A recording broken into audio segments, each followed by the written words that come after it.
Alors, plus je manie le cerveau, les nerfs, tout le substratum anatomique de la vie, plus les mots d'âme et de conscience me paraissent étrangers et vides de sens, rapporte un docteur cité par Nicolas Kostylev dans Les substituts de l'âme dans la psychologie moderne.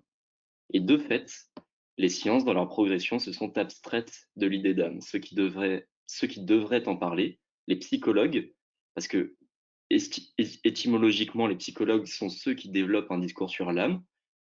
Psychologue, c'est composé du mot psyché et du mot logos. Psyché veut dire l'âme, logos, c'est le discours.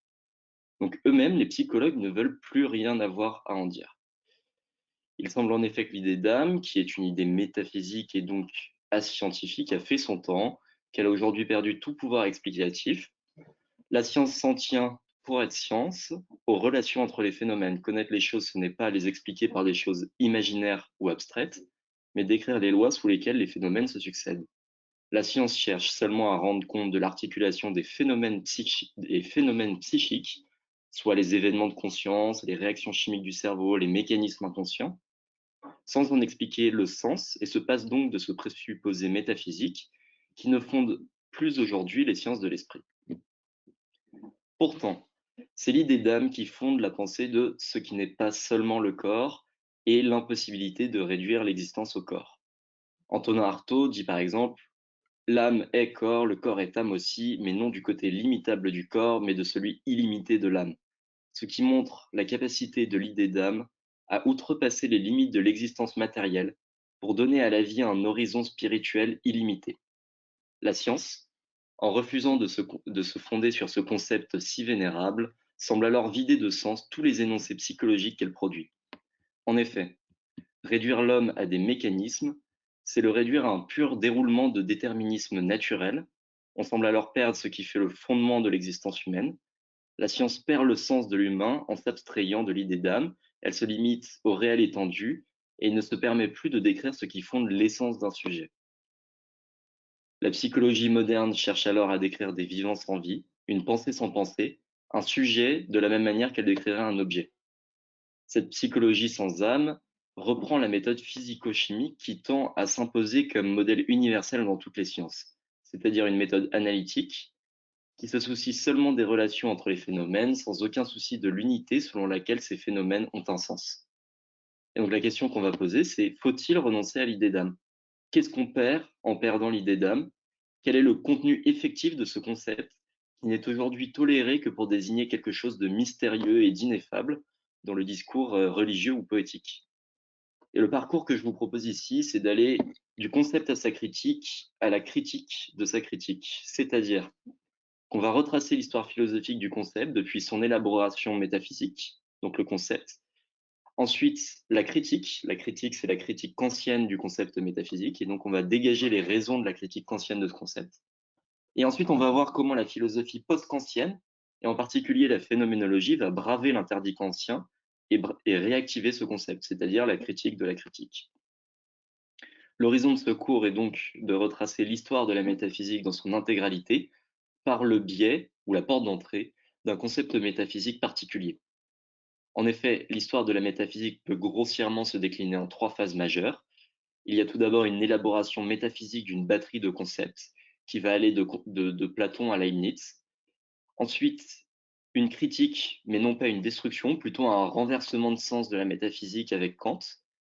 Et enfin, une troisième phase, la réactivation d'un certain nombre de concepts de la métaphysique sur un sol non métaphysique au XXe siècle, avec la phénoménologie de Husserl, Heidegger, Patočka, etc. Bonjour. La bibliographie sur laquelle va s'appuyer le cours, on va étudier majoritairement 5 auteurs. Donc, dans cette séance, Platon, Aristote et Descartes. Donc, pour Platon, le Phédon, le Phèdre et la République. Aristote, le De l'âme, De anima en latin, en grec, Péripsukès, et un passage d'Éthique à Nicomaque. Et pour Descartes, les méditations métaphysiques. La prochaine fois, on verra du coup Kant, donc la critique de la raison pure et la critique de la raison pratique. Et ensuite, la critique de la critique, donc comment Husserl réactive le concept d'âme dans les idées directrices pour une phénoménologie pure. les volumes 2 et 3, donc qui sont beaucoup moins connus que le premier, qui est beaucoup plus canonique. Donc qu'est-ce que l'âme? Euh, le concept d'âme est élaboré dans l'Antiquité. On a des traces de ce concept à partir de Homère. Donc l'âme, c'est premièrement ce qui nous permet d'expliquer la mort. Parce qu'en effet, dans la mort, le corps ne subit pas de modifications notables, il cesse simplement d'être animé. La respiration cesse, le cœur s'arrête de battre, le corps reste intact, mais la vie est partie. Euh, donc le corps reste, mais la vie n'est plus là. Et il faut donc bien qu'il y ait un principe de vie qui réside dans le corps et qui s'en échappe au moment de la mort. Les Grecs vont faire du souffle ce principe de vie, les Hébreux aussi. Comme le souffle gonfle les voiles des bateaux, le souffle emmène leur corps et permet la vie. Lors de la mort, la respiration cesse, c'est le signe le plus notable de la mort, et du coup, on va faire du souffle, de la respiration, le fondement du principe de vie qu'on va nommer l'âme. Et donc le mot psyché, qui à l'origine désigne le souffle et la respiration, va prendre le sens d'âme dans l'élaboration mythique puis philosophique du concept dans l'Antiquité grecque. Donc, psyché, le souffle, prend le sens d'âme, si bien qu'Aristote, quand il écrit le traité de l'âme qui va devenir canonique dans l'histoire de la métaphysique, il va l'appeler péripsukès. Donc, psychès, le génitif de psyché. Donc, qu'est-ce que c'est que l'âme? L'âme, c'est le principe de la vie. Ça va ensuite devenir le principe de la pensée. Ça va parfois être les deux à la fois. Et ça va être considéré comme une réalité distincte du corps par lequel il va manifester son activité. Bonjour Maël. Si vous pouvez activer vos caméras, c'est avec plaisir. Si vous ne pouvez pas, aucun problème. En fait, on va voir que l'idée d'âme se décline Je en... je suis désolée, Éloi, ça va être compliqué avec ma connexion. Voilà, désolée Pas de problème, je comprends. pour la caméra. Et autre chose, si vous avez une question à poser pendant le cours, n'hésitez pas, hein. Enfin, juste allumer la caméra, n'hésitez pas à me couper parce que voilà, ça donne de la vie au cours. Voilà, Merci. donc l'idée d'âme se décline en trois sens principalement. Premièrement, il y a ce sens biologique, donc qui est l'âme est le principe de la vie, du mouvement et de la croissance. Ensuite, il y a un sens métaphysique et psychologique. L'âme est le principe de la pensée. Va s'ajouter un troisième sens qui est plutôt religieux. L'âme est le principe spirituel de l'immortalité de l'homme. Une fois que euh, le corps est mort, l'âme continue à vivre dans l'Hadès ou au paradis. Et donc l'âme est le fondement de la possibilité de la résurrection. Voilà, ces trois sens existent pour l'âme. Parfois, ils vont s'entremêler. Les auteurs vont faire un savant mélange entre les trois. Parfois, ils vont retenir plutôt l'un, plutôt l'autre. On verra tout ça. Donc, le sens premier, c'est celui de principe de la vie. Celui de principe de la pensée est second. Il vient du fait qu'on voit bien que les pensées ne relèvent pas du corps. Euh, et comme on a déjà en main l'idée d'une réalité immatérielle distincte du corps, on va faire de l'âme le siège des pensées. Le troisième sens, pour le coup, le sens religieux est très dérivé. Il, va, il vient de Platon qui va faire de l'âme quelque chose d'immortel, tandis que le corps, lui, est quelque chose de périssable. La religion chrétienne va en partie reprendre cette élaboration platonicienne. La philosophie de Platon pave le terrain, en quelque sorte, pour l'élaboration de la religion chrétienne. Si bien que Nietzsche ira jusqu'à dire que la religion chrétienne est un platonisme pour le peuple. Il y a une continuité très forte entre la pensée de Platon et le Nouveau Testament, toute la théologie paulienne du Nouveau Testament. Voilà. Et donc, on voit d'emblée que ces trois sens peuvent fusionner pour créer un concept très fort qui contient en lui absolument tout ce qui nous rend humains. En fait, l'âme va prendre tous les attributs qui font de nous des humains, c'est-à-dire la vie, la pensée et notre horizon spirituel, le fait que notre vie ne se limite pas à la matérialité pure. Ça va aussi créer un premier type de discussion assez mineur, mais qu'il faudra considérer. Les autres vivants ont-ils eux aussi une âme? Vous savez sûrement que Descartes nie que les animaux ont une âme, qu'il les considère à des machines. En fait, c'est une discussion philosophique assez majeure. Comme tous les attributs qu'on a donnés à l'âme sont des attributs euh, absolument humains, qui font toute la spécificité de la vie humaine, ça va poser problème. Est-ce que les animaux ont une âme? Est-ce que tous les vivants ont une âme de la même manière que nous avons une âme? Est-ce qu'ils vont avoir une âme euh, mais différente de la nôtre? C'est des discussions qui vont exister. Le deuxième type de problème qui va être beaucoup plus majeur, c'est celui de l'union de l'âme et du corps. Comme l'âme contient absolument tout ce qui nous rend humains et nous donne notre dignité, on voit bien que l'existence même de ce concept va laisser en reste le corps, voire le dévaloriser. Le corps, ça va être simplement le réceptacle de l'âme. L'âme va être le principe directeur du corps. Nous-mêmes, en tant qu'humains, on va être une âme qui va être comme un pilote dans un navire dans son corps. Vous voyez de quelle manière l'existence même du concept d'âme peut conduire à une dévalorisation du corps. Cependant, en tant qu'elle représente un principe d'unité au sein d'un agrégat de matière, c'est-à-dire que l'organisme est un composé de parties, l'âme peut être aussi ce qui fait qu'un corps est un corps, c'est-à-dire être le principe d'unité du corps, ce qui fait que le corps n'est pas un tas de matière, mais un tout. Et du coup, on peut aller jusqu'à demander, peut-il exister un corps sans âme? Et on peut aussi, du coup, interroger la réciproque, existe-t-il une âme sans corps? Existe-t-il une âme pure, une âme qui ne soit pas incarnée? Euh, Ensuite, ça va ouvrir toute une discussion sur la destination de notre humanité. Est-ce que l'âme s'accomplit dans le corps ou doit-elle s'en détacher? Ça, c'est plutôt le problème que posera Platon. Donc, on va le voir assez vite. Et un problème dérivé de ce problème est celui de la communication des substances. Alors ça, c'est beaucoup plus tardif, c'est le XVIIe siècle. C'est à partir de la philosophie de Descartes.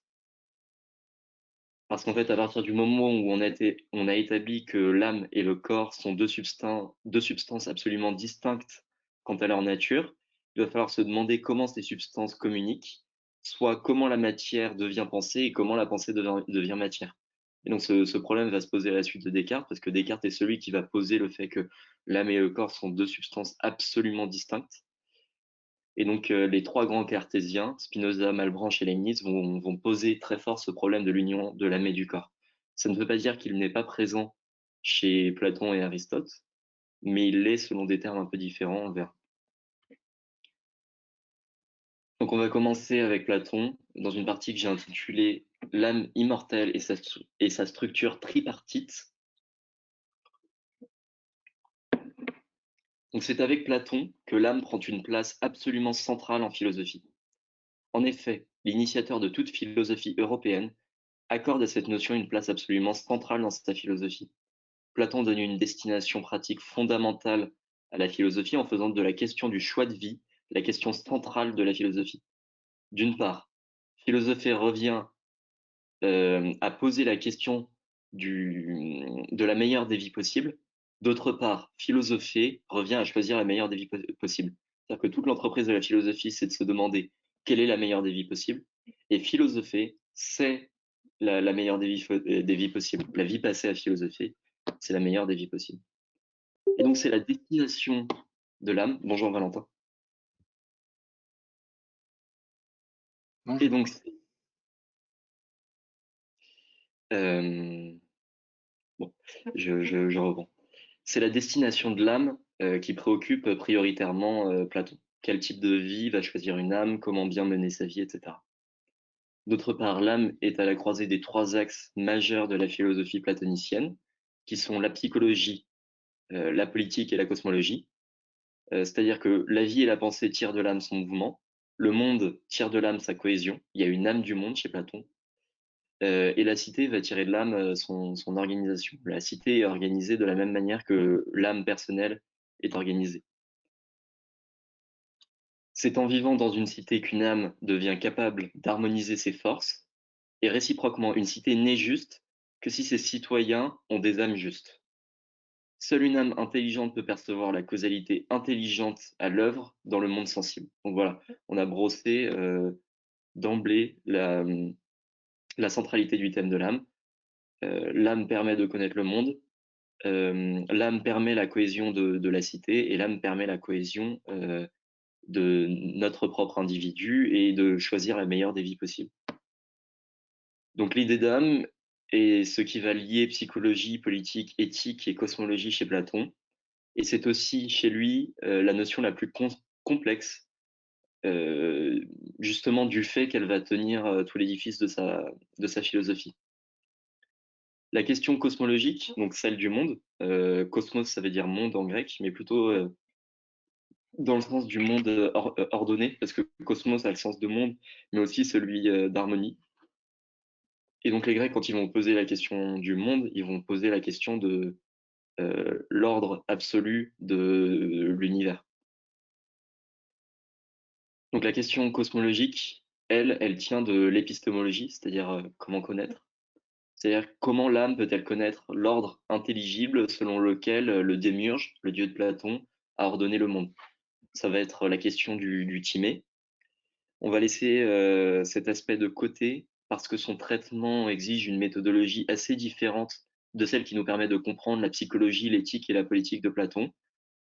En effet, c'est une même exigence que va demander ces trois domaines, la psychologie, l'éthique et la politique.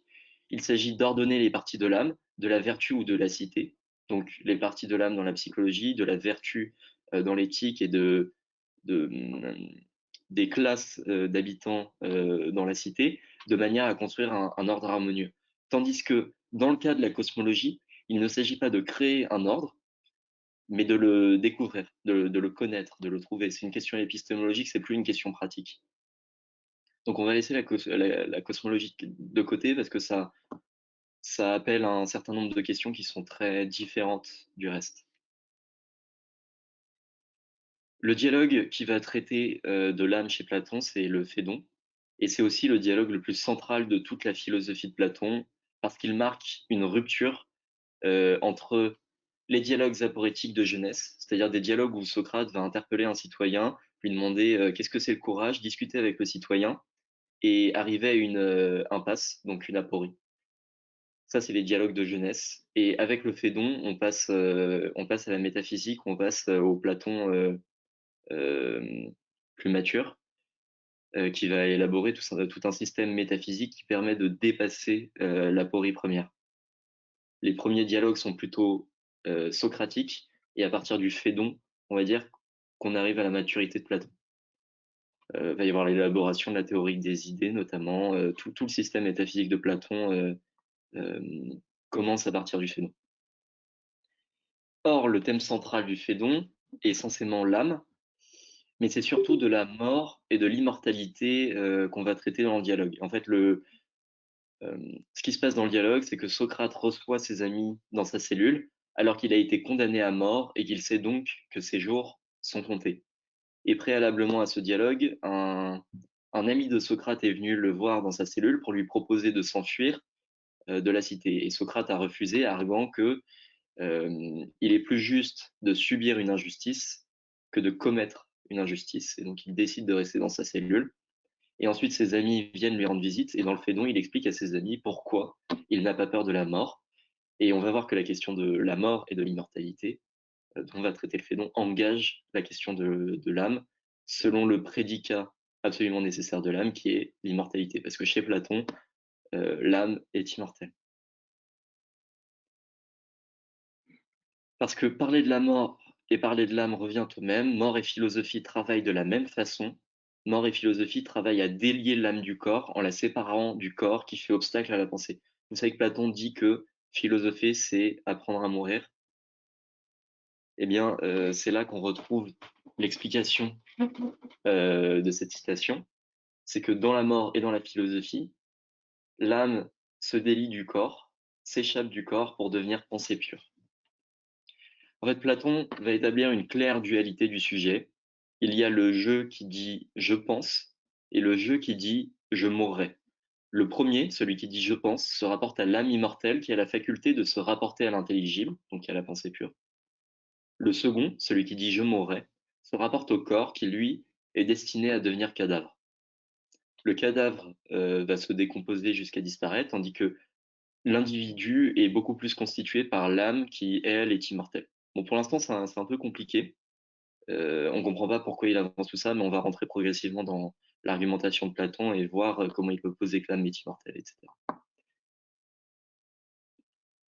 Le Phédon ne va jamais poser réellement la question de la nature de l'âme et ne va en donner aucune définition. On trouvera la définition dans le Phèdre et dans les lois. La définition, c'est le mouvement qui se meut lui-même, mais ça, on verra plus tard. Mais le Phédon va traiter du principal prédicat de l'âme, l'immortalité. Platon commence par traiter de l'âme de manière détournée.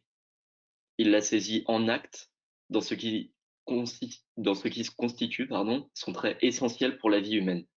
Traiter de la mort, c'est traiter de tout ce qui n'est pas le corps, parce que le corps est appelé à mourir. C'est donc traiter de l'âme. L'objet du dialogue est en effet de montrer une voie vers l'immortalité pour l'âme. Si l'âme se délie du corps, alors elle n'a rien à faire avec rien du monde des corps, le monde des corps étant ce qui est capable de dissolution. Au contraire, elle devient parente de la pensée pure, qui est éternelle et indissoluble. C'est-à-dire que si je me détourne du corps, du sensible, etc., et que je me mets à réfléchir uniquement sur les choses intelligibles, les choses qui sont immuables et éternelles, je vais devenir de la même manière, immuable et éternel. Là, je cite le Phédon. Si, au moment où elle se sépare, l'âme est pure et n'entraîne avec elle rien qui ne vienne du corps, du fait que tout au long de sa vie, elle n'a volontairement rien de commun avec lui, le fuit au contraire, en ne cessant de se concentrer en elle-même, du fait que c'est là, toujours, l'objet de son exercice, cela ne revient-il pas à dire que cette âme pratique droitement la philosophie et qu'elle s'exerce pour de bon à être morte sans faire aucune difficulté? Ne serait-ce pas cela, s'exercer à la mort, et donc se délier du corps et pratiquer la philosophie? Parce qu'en se déliant du corps, on devient pensée pure, on se saisit donc pleinement de l'objet dont le philosophe est amoureux, c'est-à-dire la pensée. C'est pourquoi philosopher revient à s'occuper de rien d'autre que de mourir et d'être mort. Donc là je cite le Phédon. Donc, l'âme qui est dans cet état s'en va vers ce qui lui est semblable, l'invisible, vers ce qui est divin, immortel, sensé, vers ce lieu où, une fois parvenue, il lui est donné d'être heureuse. Voilà. Donc Socrate argumente dans le Phédon qu'il y a quelque chose après la mort. Platon, c'est la première grande élaboration philosophique de l'eschatologie, donc de la possibilité d'une vie après la mort. Donc il argumente qu'il y a quelque chose après la mort et que ce quelque chose est bon et bien meilleur pour les bons que pour les mauvais. Est bon celui qui a vécu dans la philosophie et appelé la mort de ses voeux, car la mort n'est rien d'autre que la séparation de l'âme et du corps. Se séparer du corps signifie prendre conscience que ces plaisirs sont dérisoires par comparaison avec ce à quoi aspire l'âme, c'est-à-dire l'être, l'idée, la pensée pure. De plus, le corps est le siège des sensations qui sont le principe de l'erreur. Mon corps est celui qui sent, mon corps est celui qui touche, qui voit, qui entend. Et donc il y a une faiblesse épistémologique du corps par rapport à l'âme, parce que le corps n'a affaire qu'au sensible, le sensible qui est trompeur. Je peux me tromper, si je suis daltonien, je vais dire que je vois du vert à la place du rouge, je me trompe. Tandis que l'âme se saisit de l'ordre intelligible des choses, et donc elle ne peut pas se tromper. L'âme ne peut pas se tromper en disant que 2 et 3 font 5, elle ne se trompe pas. Donc le corps n'a accès qu'à des apparences, l'âme a accès à l'ordre intelligible des choses et donc aux vérités éternelles et immuables. Il faut préciser que l'immortalité n'est pas le prédicat immédiat de l'âme, mais que l'immortalité chez Platon se conquiert. Quand l'âme se tourne vers le sensible, elle s'aliène et se disperse. L'âme s'alourdit en fait quand elle se lie aux choses du corps. Il lui faut s'alléger en se faisant esprit pur pour acquérir son immortalité. Donc il faut s'alléger, il faut que l'âme s'allège pour pouvoir se délier du corps et devenir immortel. L'âme a en effet la faculté d'échapper au devenir sensible en tournant son intelligence vers ce qui est immuable, l'être, les idées. L'âme est celle qui a la faculté de l'intelligible, et en se tournant vers lui, l'intelligible, elle commence à lui ressembler et devient donc semblable à lui. Elle devient alors impérissable parce qu'elle se tourne vers l'impérissable, tandis qu'elle devient périssable quand elle se cloue au périssable. L'immortalité n'est donc pas un attribut essentiel de l'âme, mais repose tout entière sur l'activité auquel elle se livre. L'immortalité est une possibilité de l'âme, la possibilité la plus haute.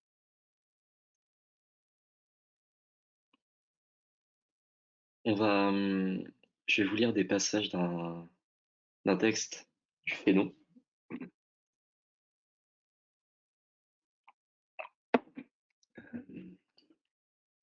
Ça va être un peu long.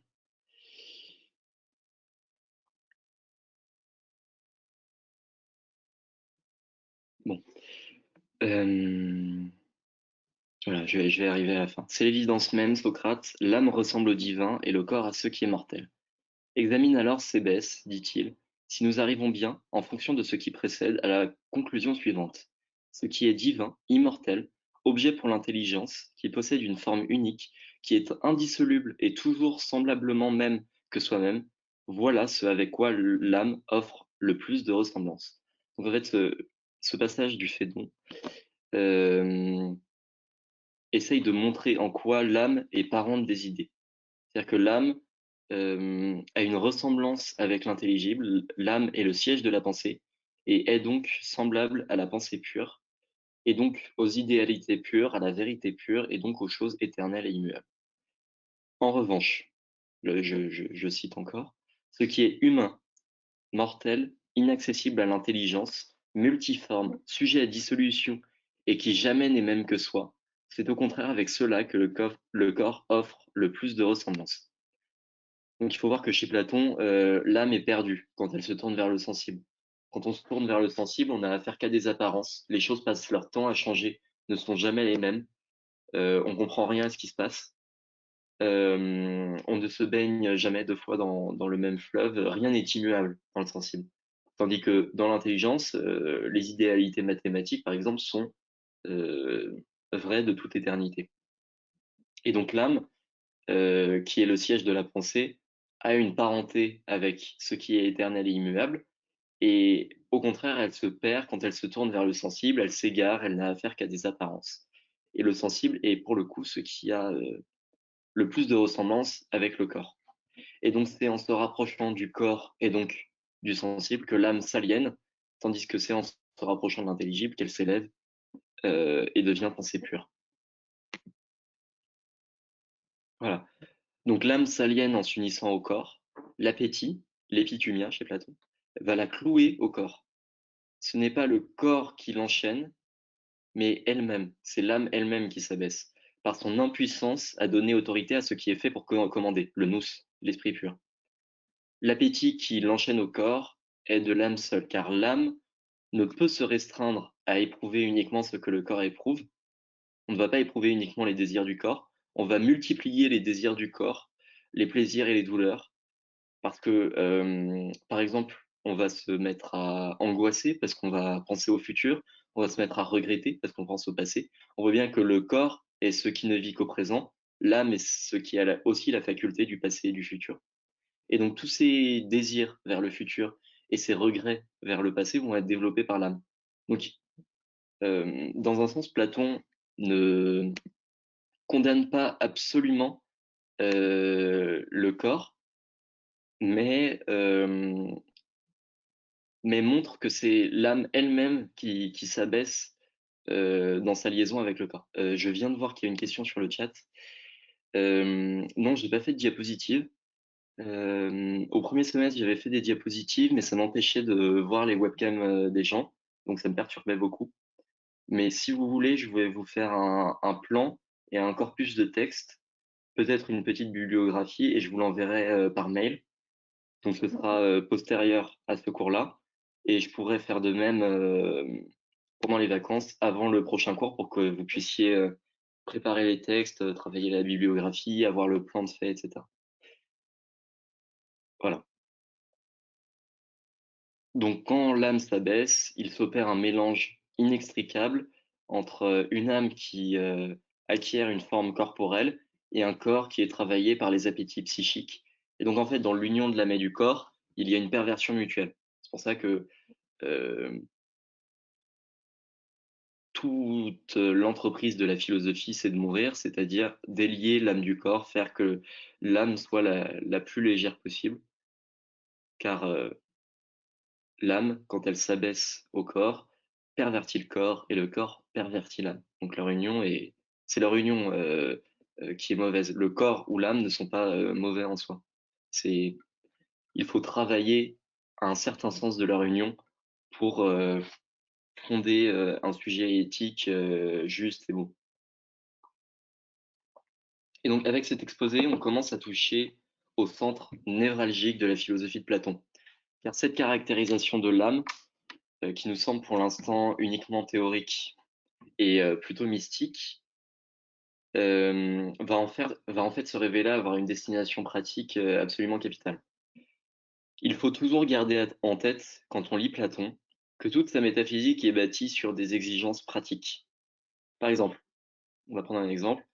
Pourquoi est-ce que Platon a élaboré une théorie des idées? C'est-à-dire une théorie selon laquelle il y a des idées qui sont fixes, unes et immuables, selon laquelle tout le monde entier a été créé. La question qu'on pose, c'est à quoi rime cette théorie qui pose l'existence de formes éternelles et immuables dont dépend l'ensemble de notre réalité? Pourquoi? Si Platon élabore une doctrine des idées, c'est parce qu'il cherche à conduire les hommes à chercher la justice là où elle est, dans une idée absolue de la justice, loin des préférences égoïstes de chaque homme. Il faut, pour que l'homme soit juste dans une cité juste, qu'il agisse selon les meilleures raisons et non pour de simples causes. Il faut donc que l'homme entre dans une quête des meilleures raisons, c'est-à-dire dans une quête des raisons des choses, c'est-à-dire dans une quête inlassable qui s'appelle la philosophie. Or, la raison des choses que va trouver Platon, ce sont les idées. Ce que Platon s'attache à montrer, c'est que le meilleur des choses n'est accessible que par le raisonnement.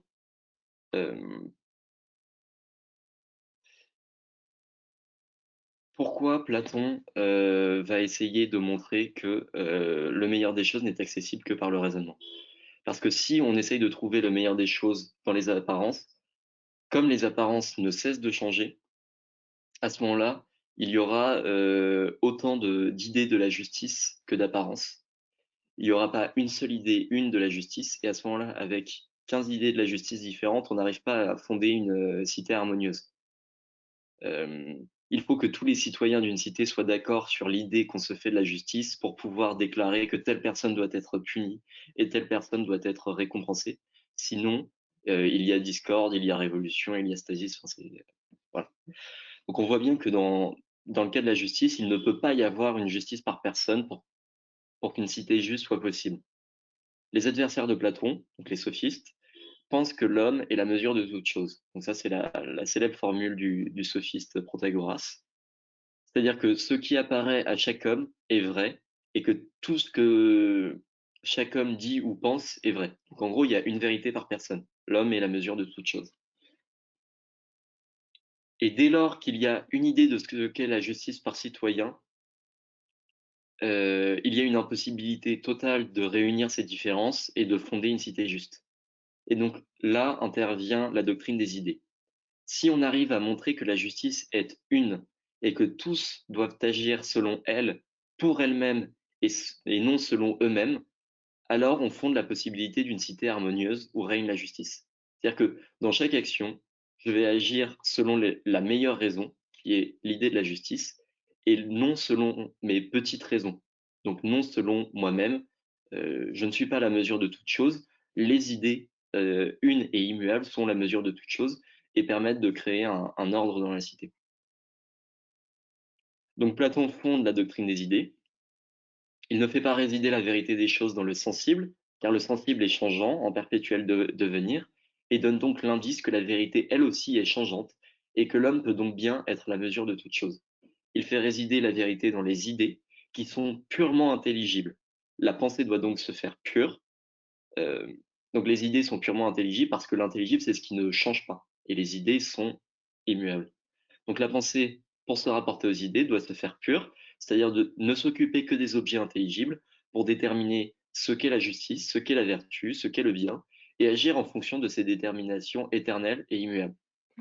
Vous remarquerez que tous les dialogues de Platon, euh, c'est cette quête. C'est Socrate qui va voir des gens dans la rue et qui leur demande bonjour la caisse, qu'est-ce que le courage? Bonjour Tifron, qu'est-ce que la piété? bonjour Glaucon, qu'est-ce que la justice? Bonjour Ménon, qu'est-ce que la vertu, etc., etc. À chaque fois, chaque dialogue a pour objet de trouver quelle est l'idée une qui explique toutes les manifestations de cette idée. Quand je dis qu'une action est juste, qu'un homme est juste, etc., quelle est l'idée commune qui me permet de dire que ces choses sont justes? C'est ça l'exigence de définition qui fonde absolument tous les dialogues de Platon.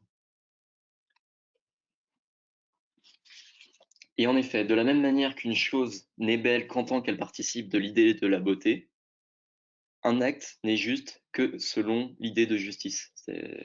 Je suis juste parce que je participe de l'idée de justice.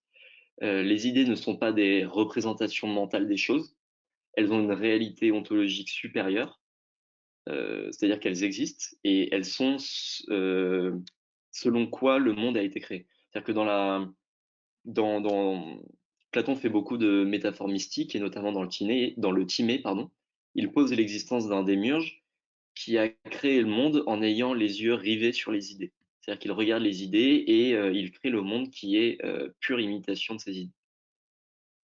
Et donc tous les actes justes et tous les hommes justes sont des imitations de cette idée. Et donc en se référant à l'idée de la justice, on va pouvoir déterminer comment devenir juste, comment faire pour qu'une cité soit juste, etc. Voilà donc pourquoi une théorie des idées, pourquoi une telle élaboration métaphysique si compliquée à argumenter. C'est pour unifier le discours humain sur ce qu'est la vertu, ce qu'est la justice, et pour poser que la vérité existe, qu'elle est une et immuable, qu'il n'y a pas des vérités, mais une vérité absolue, et qu'il faut agir selon cette vérité, c'est-à-dire selon les meilleures raisons.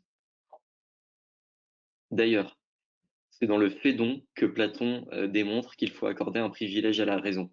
En effet, c'est dans la dans la seconde navigation, Socrate démontre qu'il est ridicule de dire qu'il est assis dans sa cellule en vertu de ses muscles. C'est-à-dire que si on expliquait que Socrate est assis dans sa cellule parce que ses muscles sont tendus d'une certaine manière et ses os sont disposés d'une certaine manière, on n'a rien expliqué. La cause mécanique n'explique pas les actions humaines. Socrate n'est pas assis dans sa cellule à attendre la mort parce que ses muscles sont au repos, mais parce qu'il a jugé que le plus juste était de rester dans sa cellule. C'est l'esprit qui explique les actions humaines. Or, ce vers quoi l'esprit se tourne, c'est vers les meilleures raisons. C'est l'idée du meilleur qui guide les actions des hommes. En toute chose, je me demande qu'est-ce qui est le mieux quand je dois faire un choix. Est-ce qu'il vaut mieux rester ici et subir la mort ou est-ce qu'il vaut mieux commettre une injustice en fuyant? Donc Socrate juge qu'il est plus juste de subir une injustice que d'en commettre une. Il reste donc assis dans sa cellule à attendre la mort plutôt que de la fuir. L'âme, considérant l'idée du meilleur, est donc maître du corps et pas l'inverse.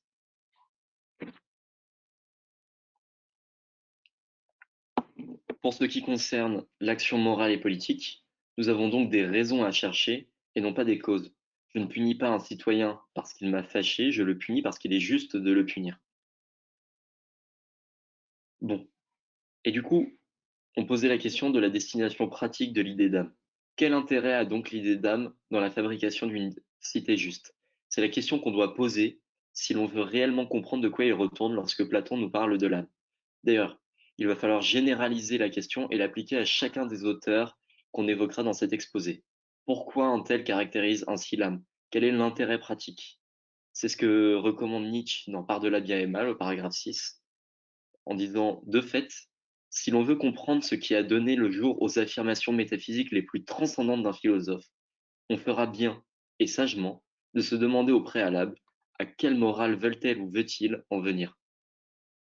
C'est-à-dire que tous les systèmes métaphysiques répondent à une exigence morale. Parce que je veux que l'homme soit moral, que la cité soit juste, il faut que Dieu existe de telle ou telle manière, que l'âme existe de telle ou telle manière, que mes actions soient libres ou non, etc. C'est quelque chose qui est très vrai chez Platon et chez Kant, c'est assez vrai chez d'autres auteurs, et c'est surtout Platon et Kant que vise Nietzsche dans cette citation. Dans le cas de Platon, c'est de l'idée même de justice qu'il retourne. En effet, l'âme sert à Platon a révolutionné l'idée de justice. L'idée de justice, elle est l'objet de l'œuvre majeure de Platon, c'est-à-dire la République. Dans les 3 premiers livres, Socrate, Glaucon et d'autres interlocuteurs tentent ensemble d'obtenir une définition satisfaisante de la justice. Tout échoue. Toutes les propositions des interlocuteurs échouent à satisfaire l'exigence critique de Socrate en raison d'un défaut commun. Elles essayent toutes de définir la justice quant à une norme extérieure.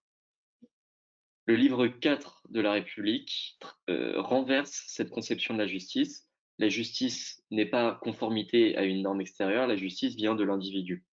L'individu n'est pas juste en vertu d'une norme juridique extérieure, mais en vertu de la manière dont il a ordonné son âme. Vous voyez, on va voir en quoi l'âme est absolument capitale dans la détermination de ce qu'est la justice. En fait, si l'individu donne dans son âme le privilège à ce qui doit commander et instaure un rapport de subordination des autres parties, alors il est juste. Donc là, on en vient à la structure tripartite de l'âme. L'âme, chez Platon, est composée de 3 parties. La partie la plus haute, celle qui doit commander, c'est le nous, c'est-à-dire la raison, l'esprit, la partie rationnelle. C'est celle qui est capable de saisir l'ordre intelligible des choses, donc de connaître les idées. Elle est la partie la plus divine de l'âme, c'est la pensée pure, et elle doit donc être celle qui commande aux autres parties de l'âme. Ensuite, on a le thumos, littéralement ça veut dire le cœur, mais ça désigne aussi le courage et la colère. Il faut que le thumos s'allie au nous et l'aide par sa vigueur à commander à la plus basse partie de l'âme, qui est l'épithumia, c'est-à-dire les appétits, les désirs, ce qui cloue l'âme au corps. Je vais vous écrire dans le chat en translittération, nous, thumos, épithumia. Et tripartite, ça s'écrit comme ça.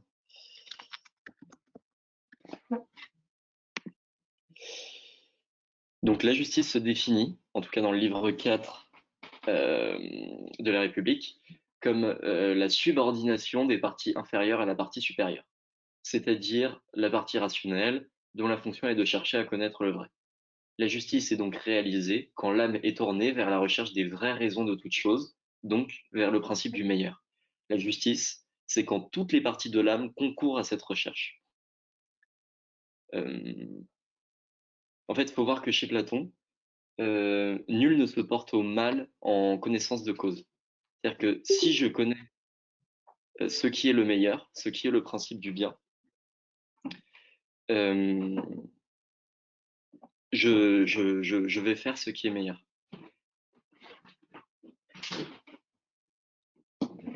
Et donc, si mon âme est ordonnée de telle manière que le nous, la partie rationnelle, est absolument libre de connaître les idées, absolument, à ce moment-là, je connais l'idée du bien et à ce moment-là, je ne peux faire que faire le bien.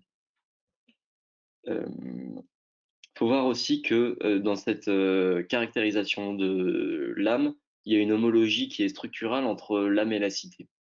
Parce que une âme est juste parce que ce qui est supérieur naturellement commande à ce qui lui est inférieur, et une cité est juste parce que les chefs, alliés aux gardiens, commandent au peuple. Là, je cite Platon. La tempérance consiste en cette concorde, harmonie naturelle entre le supérieur et l'inférieur, sur le point de savoir qui doit commander, et dans la cité, et dans l'individu. Pour poursuivre l'analogie, donc là j'ai fin de citation. Pour poursuivre l'analogie, les 3 parties de l'âme correspondent aux 3 classes de la cité.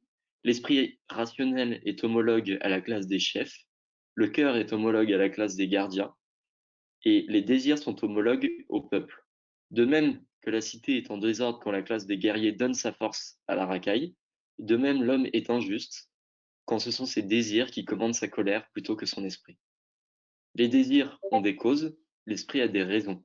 Le nous est guidé par le principe du meilleur, et de même, la classe des chefs doit être celle des philosophes, puisqu'ils sont ceux qui cherchent à connaître l'idée du bien dans la cité.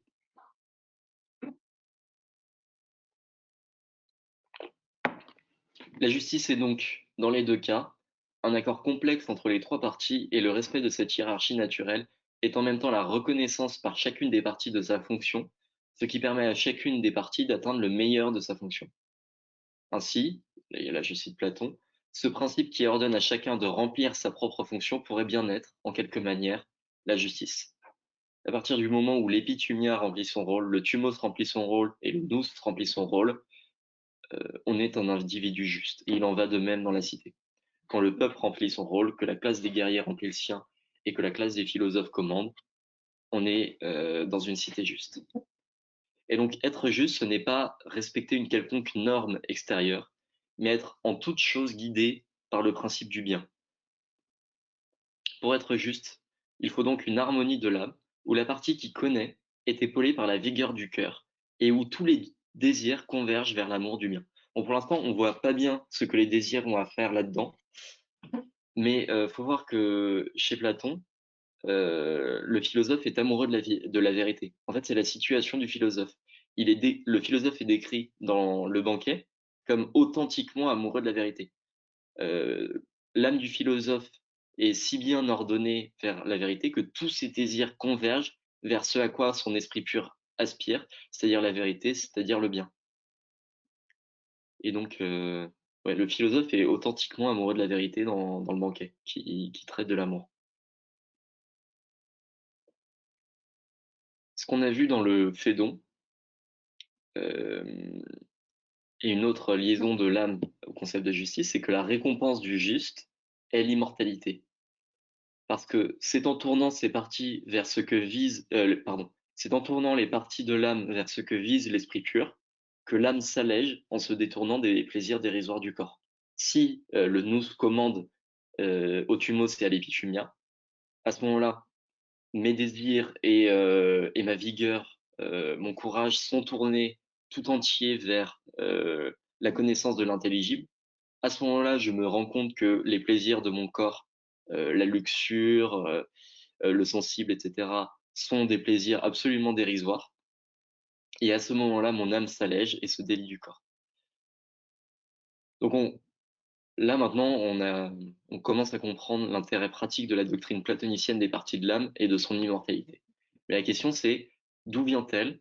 Comment est-ce que Platon l'argumente? En fait, toute cette doctrine de la structure tripartite de l'âme vient d'une expression courante, être maître de soi-même. Socrate déduit de cette expression et de toutes les expériences réelles qui l'entourent qu'il y a au moins deux parties dans chaque individu, dont l'une est plus digne que l'autre, parce qu'on dit que c'est un bien que d'être maître de soi-même. Donc on éprouve comme un bien que cette partie maîtrise l'autre.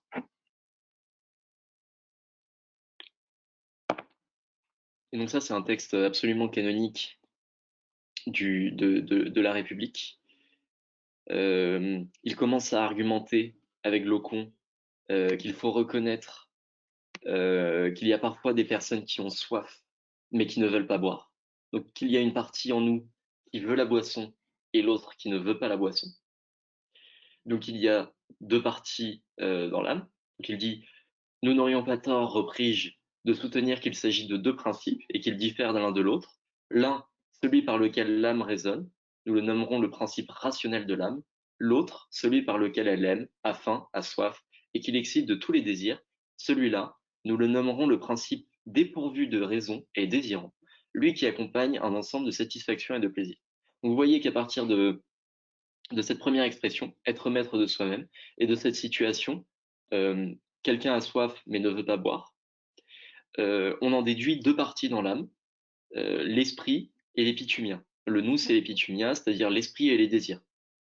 Mais vous allez voir que dans l'argumentation, Socrate va arriver à une troisième partie, et donc va arriver à la structure tripartite dont nous parlions. Par conséquent, repris-je, distinguons ces deux espèces qui se trouvent dans l'âme. Mais pour ce qui est du cœur, cette espèce par laquelle nous nous emportons, s'agit-il d'une troisième espèce, ou alors de quelle espèce parmi les deux premières est-elle la plus parente par nature? Alors Glaucon lui répond là que le cœur, donc la partie par laquelle nous nous emportons, est est plus proche de la partie qui désire. Euh, et Socrate lui rétorque un récit, le récit de quelqu'un qui s'appelle Léontios, fils d'Aglaïon. Euh, je vais vous citer, tiens. Léontios, fils d'Aglaïon, remontait du Pirée en suivant le mur extérieur du nord, et il aperçut des cadavres qui gisaient au milieu des exécutions publiques. Il était à la fois pris du désir de regarder, et en même temps, il était rempli d'aversion et se détournait de cette vue. Pendant un certain temps, il aurait résisté et se serait voilé le visage, mais, finalement subjugué par son désir, il aurait ouvert grand les yeux, et courant vers les suppliciés, il aurait dit: Voilà pour vous, génie du mal, rassasiez-vous de ce beau spectacle. Donc là, vous voyez, c'est une situation où Léontios a le désir, sa curiosité le guide à regarder des cadavres, mais son esprit rationnel sait que c'est mal, que c'est un mauvais désir, qu'il ne faut pas le contenter. Et donc pendant un instant, il est immobilisé.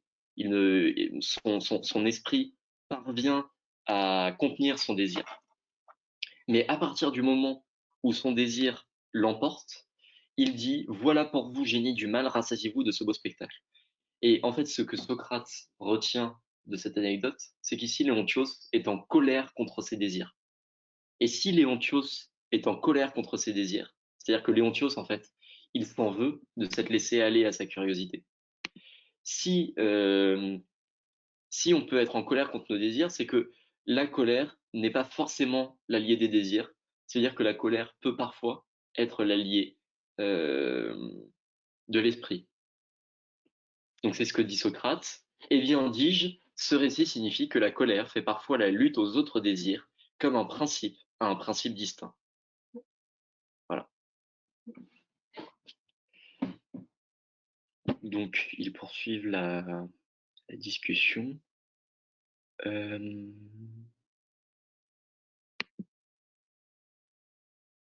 Et donc Socrate conclut de tout ça. Est-il alors si différent de ce principe ou en constitue-t-il une certaine espèce particulière? Donc là, il pose que le courage est une troisième espèce, de telle sorte qu'il n'existerait pas trois espèces à l'intérieur de l'âme, mais deux, l'espèce rationnelle et l'espèce désirante. C'est-à-dire qu'il pose l'hypothèse selon laquelle il y a d'un côté la raison, de l'autre côté les désirs, mais qu'est-ce qu'on fait du courage à ce moment-là, sachant qu'il peut soit être l'auxiliaire de l'esprit, soit être l'auxiliaire des désirs. Ou bien que de la même manière que coexistent dans la cité qui les contient trois groupes, dont les fonctions sont la production de biens, la garde auxiliaire et la délibération, de même il existerait dans l'âme une troisième espèce, l'espèce de l'ardeur morale, dont la fonction naturelle est d'être un auxiliaire du principe rationnel, à moins qu'il ait été corrompu par une mauvaise formation. Et donc là, on retombe sur l'homologie structurale entre l'âme et la cité dont je parlais tout à l'heure, et on fonde le fait que le courage est une troisième espèce. C'est-à-dire que il y a trois classes dans la cité: ceux qui délibèrent, c'est-à-dire les philosophes, la garde auxiliaire, c'est-à-dire les guerriers, et les marchands et les producteurs, donc les marchands et les agriculteurs principalement. Et donc la classe des guerriers, qui est analogue aux thumos, à ceux qui ont du cœur, du courage, peut soit prêter sa force aux marchands, soit prêter sa force aux philosophes. Et de la même manière, avance Socrate, le thumos peut prêter sa force soit aux nous, soit à l'épithumiens. Voilà.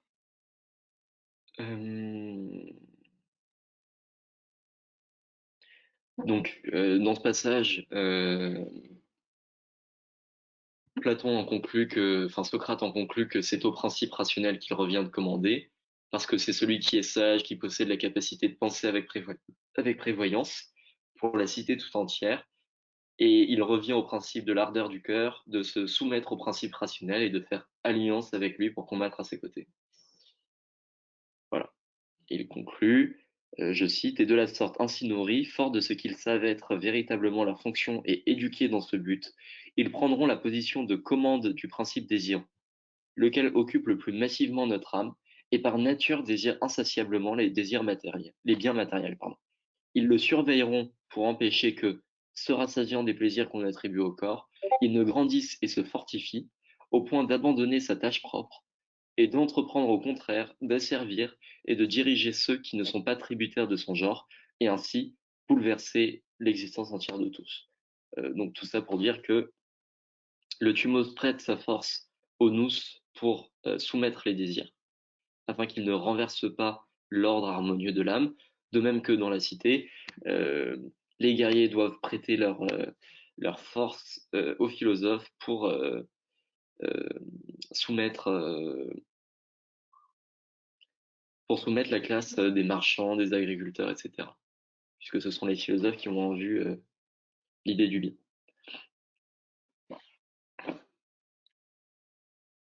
Hum. Donc là, pour l'instant, on a caractérisé l'âme de beaucoup de façons différentes. On a dit qu'elle avait comme prédicat l'immortalité, qu'elle était structurée en 3 parties, et on a vu quelle était la destination pratique de l'âme. Ceci étant, on n'a toujours pas posé quelle était la nature même de l'âme, quelle est l'essence de l'âme. Mais finalement, à travers toutes ces caractérisations, on commence à voir quelle est sa nature. Et Platon dit, l'âme est le mouvement qui se meut lui-même. Il le dit dans le Phèdre, puis dans les Lois. L'âme est mouvement, parce que l'âme est principe de toute vie, de toute animation, et donc de tout mouvement, et qui se meut lui-même, parce que l'âme est libre. C'est-à-dire que je peux choisir, je suis la cause de mon propre mouvement, je peux choisir d'aller plutôt vers l'esprit ou plutôt vers l'épithumien, je suis absolument libre. Il lui appartient entièrement de s'ordonner de telle ou telle manière, c'est-à-dire de donner la prééminence plutôt au thumos, plutôt à l'épithumia, plutôt au nous, donc de rechercher la justice ou non, et donc d'acquérir l'immortalité ou non. Donc voilà.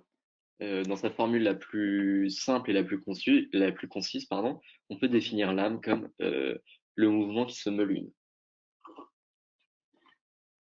Platon souligne cependant qu'on ne peut pas se prononcer entièrement sur la nature ou l'essence réelle de l'âme. En fait, comme souvent chez Platon, la vérité est incommensurable au discours et aux représentations humaines, parce que la vérité est absolument divine. Et du coup, Platon en passe par des métaphores pour approcher de ce qu'elle aime. Vous voyez que euh, dans la République, au livre 7, il va utiliser l'image de la caverne pour caractériser notre réalité. Euh, de la même manière, pour expliquer ce qu'est l'âme, il va utiliser l'image d'un attelage ailé qui va quelque peu reprendre la structure tripartite pardon, de l'âme. Et donc ça, c'est un texte extrêmement connu qu'on appelle le texte de l'envol de l'âme dans le Phèdre. Aussi bien, donc je commence à citer, aussi bien sur son immortalité, voilà qui suffit. Donc on commence par une conclusion. Pour ce qui est de sa forme, voilà ce qu'il faut dire. Pour dire quelle sorte de chose c'est, il faudra un exposé en tout point divin et fort long, mais dire de quoi elle a l'air, voilà qui n'excède pas les possibilités humaines. Donc pour dire ce que c'est, il faut être divin. Cependant, pour approcher son image au moyen d'une métaphore, à ce moment-là, on a les capacités. Il faut donc se représenter l'âme comme une puissance composée par nature d'un attelage ailé et d'un cocher. Cela étant, chez les dieux, les chevaux et les cochers sont tous bons et de bonne race, alors que pour le reste des vivants, il y a un mélange. Chez nous, premier point, celui qui commande est le cocher d'un équipage apparié. De ces 2 chevaux, second point, l'un est beau et bon pour celui qui commande, et d'une race bonne et belle, tandis que l'autre est le contraire et d'une race contraire. Dès lors, dans notre cas, c'est quelque chose de difficile et d'ingrat que d'être cocher. Donc ça, c'est la métaphore de Platon pour l'âme, celui d'un attelage ailé, avec un cheval qui est capable de s'élever vers les cieux, et un cheval qui va tirer l'attelage ailé vers la terre. Dans la suite du texte, euh, Platon va développer toute une métaphore où euh, les âmes sont toutes des attelages ailés qui parcourent la terre Et en fonction de la qualité de l'âme, c'est-à-dire de la manière dont le cocher est capable de mener ses chevaux, l'attelage ailé va plutôt aller vers les cieux, c'est-à-dire vers l'intelligible, ou plutôt vers la terre, c'est-à-dire plutôt vers le sensible. Et une fois une révolution complète accomplie, c'est-à-dire un tour entier de la Terre, euh, l'âme va s'incarner dans un corps et l'âme va s'incarner dans un corps plus ou moins bon en fonction de sa capacité à s'être tournée vers l'intelligible avant de s'incarner. Vous savez qu'il y a toute une théorie de la métempsychose chez Platon, comme dans le bouddhisme, c'est-à-dire que métempsychose, ça veut dire réincarnation. C'est je meurs, mais mon âme continue d'exister, oublie toute sa vie et se réincarne dans un nouveau corps. Et donc là, Platon comme Bouddha, c'est t'as été une bonne âme, t'auras un bon corps, et inversement. Et c'est ce en quoi consiste la justice suprême. Donc voilà pour la première grande élaboration philosophique de l'idée d'âme. On perçoit très bien ici à quel point Platon prépare le terrain pour le christianisme, puisqu'il va lier l'idée d'âme à l'immortalité, il va lui donner le libre arbitre, et il va postuler une justice suprême qui jugera les âmes après la mort. On voit aussi ici que l'horizon de Platon est pratique et eschatologique. Son successeur, qui vous savez a été son élève, Aristote, va tenter une nouvelle caractérisation de l'idée d'âme permettant d'expliquer la vie. Il va replacer l'âme dans un cadre plutôt biologique comme principe d'animation universelle des vivants. Avant d'aborder Aristote et ensuite Descartes, je vous propose de faire une pause de 10 minutes, si ça vous va. Et du coup, on se retrouverait à 18h. Donc, on va passer à Aristote maintenant, euh, en voyant que l'âme va plutôt être le principe des êtres animés chez Aristote. Aristote tire donc l'âme vers une explication rationnelle de la vie et de la différence entre les vivants. Aristote va donner l'âme à absolument tous les êtres vivants. Averroès disait que Aristote a montré de manière démonstrative ce que Platon avait avancé de manière dialectique. Et en effet, Aristote est plus abordable, beaucoup plus proche de notre rationalité moderne que Platon, qui peut paraître par certains endroits mystique et assez faible en argumentation. Chez Aristote, Aristote utilise un modèle ilémorphique, c'est-à-dire de liaison entre la hulée, la matière, et morphique, la forme. Il critique en métaphysique alpha la théorie platonicienne des idées séparées, donc la théorie des idées que je vous ai exposées, et il entend proposer un modèle qui lie plus intrinsèquement la matière et la forme. Et il en va ainsi de l'ensemble des étangs et donc de l'âme aussi. L'âme est définie comme la forme du corps chez Aristote. Donc Aristote tempère le dualisme platonicien dans lequel l'âme et le corps n'appartiennent pas au même monde et où toute l'affaire de l'âme est de se délier du corps. L'âme, c'est d'abord l'âme incarnée. Je cite Aristote. Elle n'est pas un corps en effet, mais quelque chose du corps. Ça, c'est dans De l'âme, donc le Péripsuchès, qui est très connu sous le titre de De Anima, donc son titre latin, parce que c'est un texte qui va être très commenté par la scolastique au Moyen Âge, donc notamment par saint Thomas d'Aquin. Et donc le concept d'âme en tant que tel ne va jamais sans matière. Je ne peux concevoir une âme sans corps.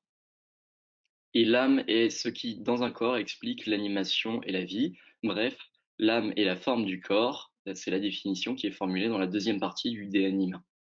La liaison que l'âme entretient avec le corps est essentielle et non accidentelle. Je suis essentiellement incarné, c'est non par un événement que je suis incarné. Cependant, Aristote ne concède pas la matérialité de l'âme, et la question qu'on va poser avec Aristote, c'est comment concilier l'immatérialité de l'âme avec le fait que son incarnation est essentielle. La réponse la plus célèbre d'Aristote à ce problème est la suivante. L'âme est la réalisation première d'un corps naturel qui a potentiellement la vie. Donc pour l'instant, ça paraît un peu compliqué. On va essayer de défricher tout ça.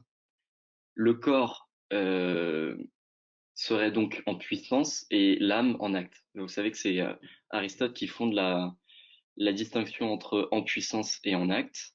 J'ai en puissance la capacité de la vie dans un corps et en acte, je suis un vivant, donc j'ai une âme.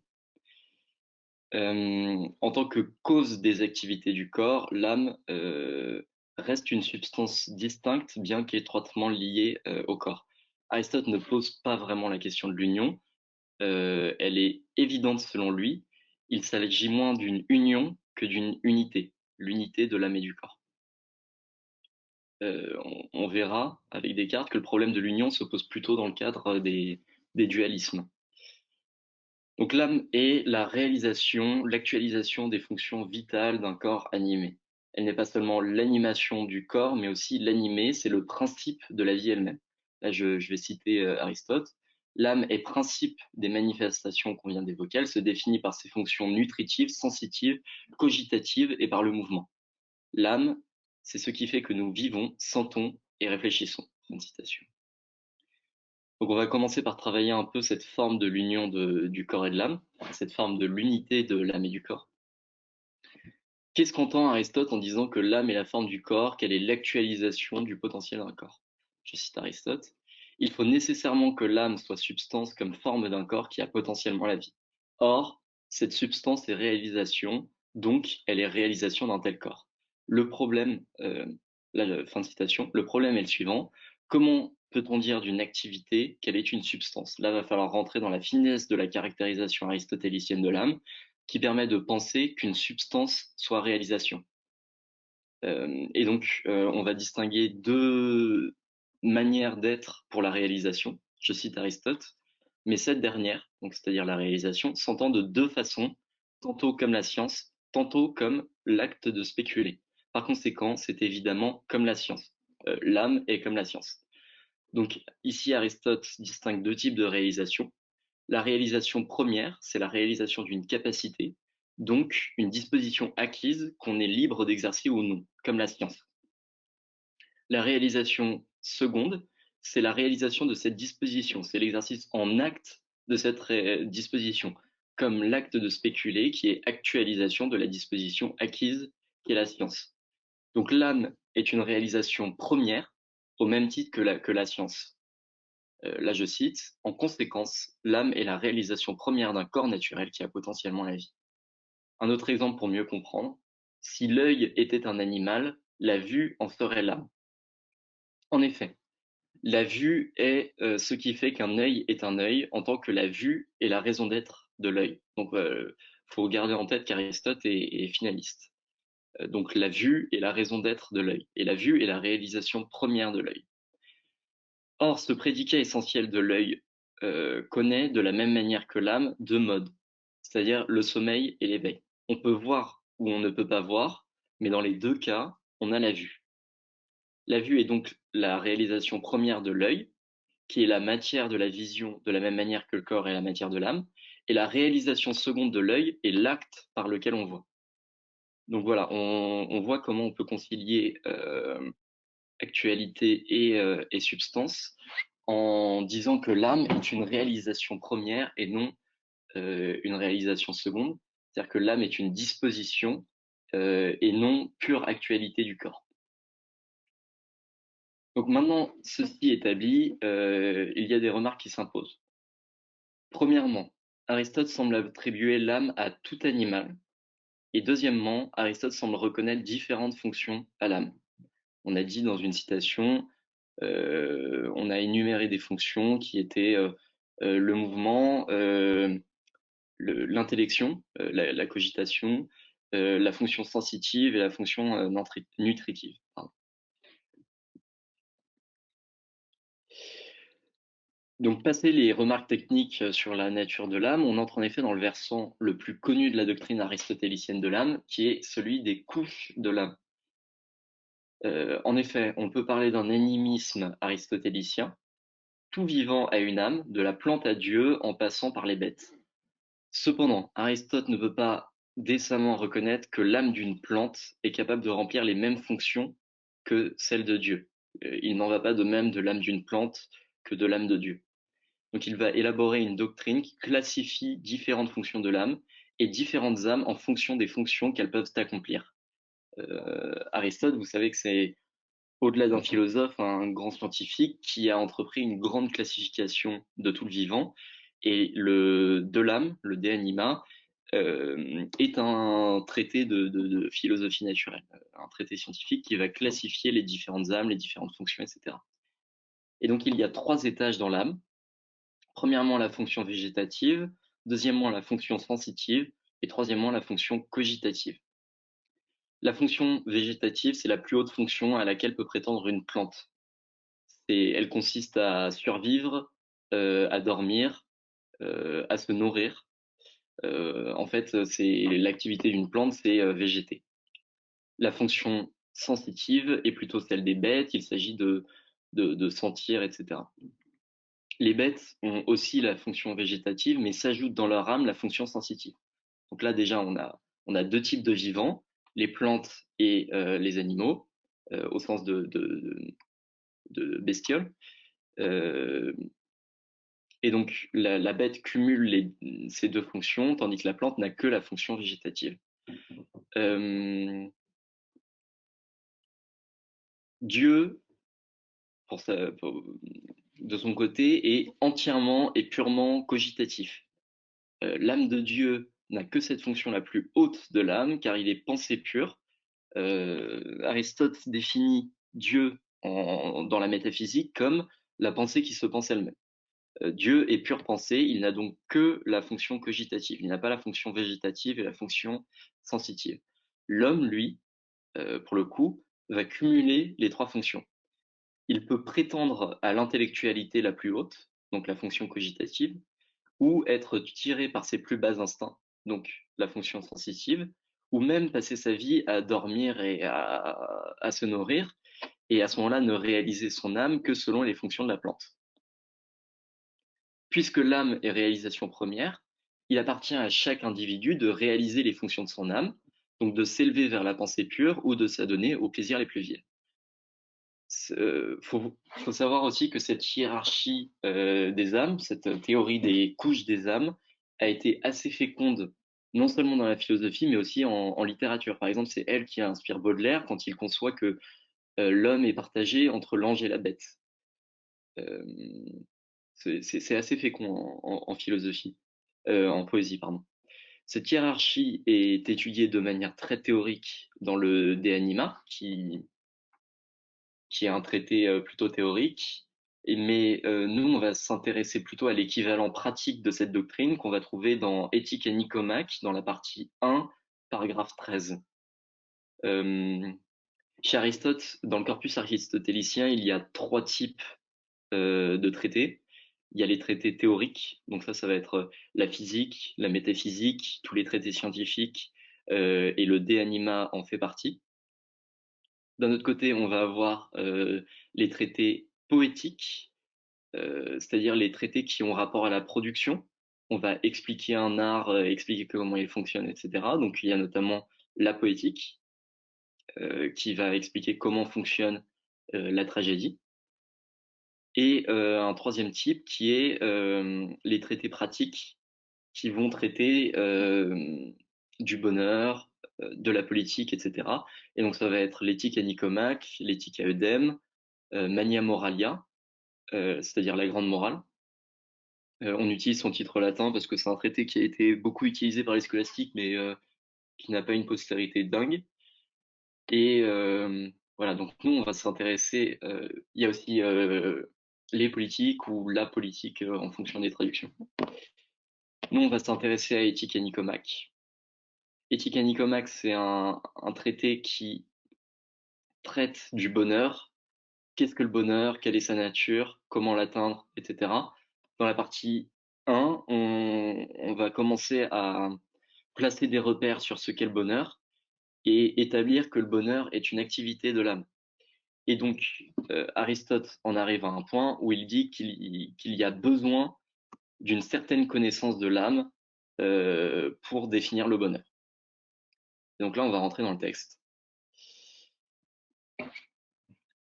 Parce qu'en fait, Aristote étudie les vertus et il dit mais la vertu à examiner est la vertu humaine, car c'est précisément le bien humain que nous cherchions et le bonheur humain. Le bonheur est une notion pleinement humaine chez Aristote. Or, on appelle vertu humaine, non celle du corps, mais celle de l'âme, et d'ailleurs le bonheur est une activité de l'âme, disons-nous. Et s'il en va de la sorte, le politique a évidemment besoin de connaître d'une certaine façon ce qu'on sait de l'âme, exactement comme pour soigner l'œil, on doit connaître aussi le corps tout entier. C'est même d'autant plus impératif que la politique a un rang plus honorable et supérieur comparé à la médecine. Il faut donc que le politique aussi ait des vues sur l'âme. En fait, on va avoir besoin d'une doctrine de l'âme pour définir ce qu'est le bonheur humain. C'est-à-dire que là, Aristote, dans cette partie, donc dans le paragraphe 13 de la partie 1 de Éthique et Nicomaque, Aristote va définir ce qu'est l'âme humaine et à partir de sa définition de l'âme humaine, voir ce qui est spécifiquement humain et donc ce qui peut nous mener au bonheur, étant entendu comme quelque chose de purement humain. Aristote établit premièrement qu'il y a dans l'âme une partie irrationnelle et une partie rationnelle. L'âme a une part irrationnelle et une part qui détient la raison. Ensuite, il va établir qu'il y a deux aspects de l'irrationnel. Donc, premièrement, le végétatif et sa vertu non humaine. Donc, gardez en tête ces trois étages de l'âme que j'ai tirés du coup du De Anima, qui sont repris ici. On commence par le végétatif. De son côté, l'irrationnel, pour une part, a l'air d'être commun à tous les vivants et d'appartenir aux plantes. Je veux parler de la part qui est responsable de la nutrition et de la croissance. Donc ça, c'est la fonction la plus basique de l'âme. C'est la fonction végétative. C'est une vertu non humaine parce qu'elle n'est pas spécifique à l'homme, elle est commune aux plantes, aux bêtes et à l'homme. Car ce genre de capacité de l'âme, on peut en poser l'existence chez tous les êtres qui s'alimentent. On la trouve même chez les êtres embryonnaires et c'est strictement la même que chez ceux qui ont atteint leur fin. Il est plus logique en effet de l'admettre que d'en poser une autre. Ainsi donc à cette capacité-là correspond une certaine vertu commune qui manifestement n'est pas humaine. Il semble en effet que ce soit durant les périodes de sommeil que s'active le plus la partie de l'âme en question. C'est ce qu'on avait dit. La fonction végétative, elle trouve sa réalisation la plus haute dans le sommeil. Or, la période où l'homme bon et l'homme méchant se distinguent avec le moins d'évidence est celle du sommeil. Entre Mère Teresa et un violeur, pendant qu'ils dorment, on ne voit pas la différence. Parce que ce qui va fonder la vertu humaine, ça va être nos actions. Et donc on ne peut pas fonder de discours sur le bonheur humain sur la fonction végétative de l'âme. C'est ce qu'essaye de nous montrer Aristote ici. Aussi dit-on qu'il n'y a pas la moindre différence, la moitié de l'existence, entre les gens heureux et les misérables. Donc là, il reprend un proverbe pour prouver ce qu'il montre, assez habile, qui montre que entre les gens heureux et les gens absolument misérables, pendant la moitié de leur vie, c'est-à-dire la moitié de leur vie où ils dorment, il n'y a aucune différence. Et que donc cette fonction végétative n'est pas pertinente pour comprendre ce qui fonde la vertu humaine et donc pour comprendre ce qui fonde un bonheur humain. Voilà. Ensuite, deuxième partie, dans la partie irrationnelle, l'appétitif qui s'oppose à la raison. Donc là, on passe à la couche sensitive. Cependant, selon toute vraisemblance, il y a encore dans la nature de l'âme une autre partie irrationnelle qui, elle, participe toutefois de la raison par un côté. Donc là, ce qu'il dit, c'est que la partie sensitive n'est pas entièrement irrationnelle, mais qu'elle participe quelque part de la raison. Et on va voir pourquoi. En effet, prenons le continent et l'incontinent. Alors, continent et incontinent, ça n'a pas le sens moderne de j'arrive à faire pipi ou à ne pas faire pipi. Ça a un sens plus large, c'est j'arrive à contenir mes désirs ou à ne pas les contenir.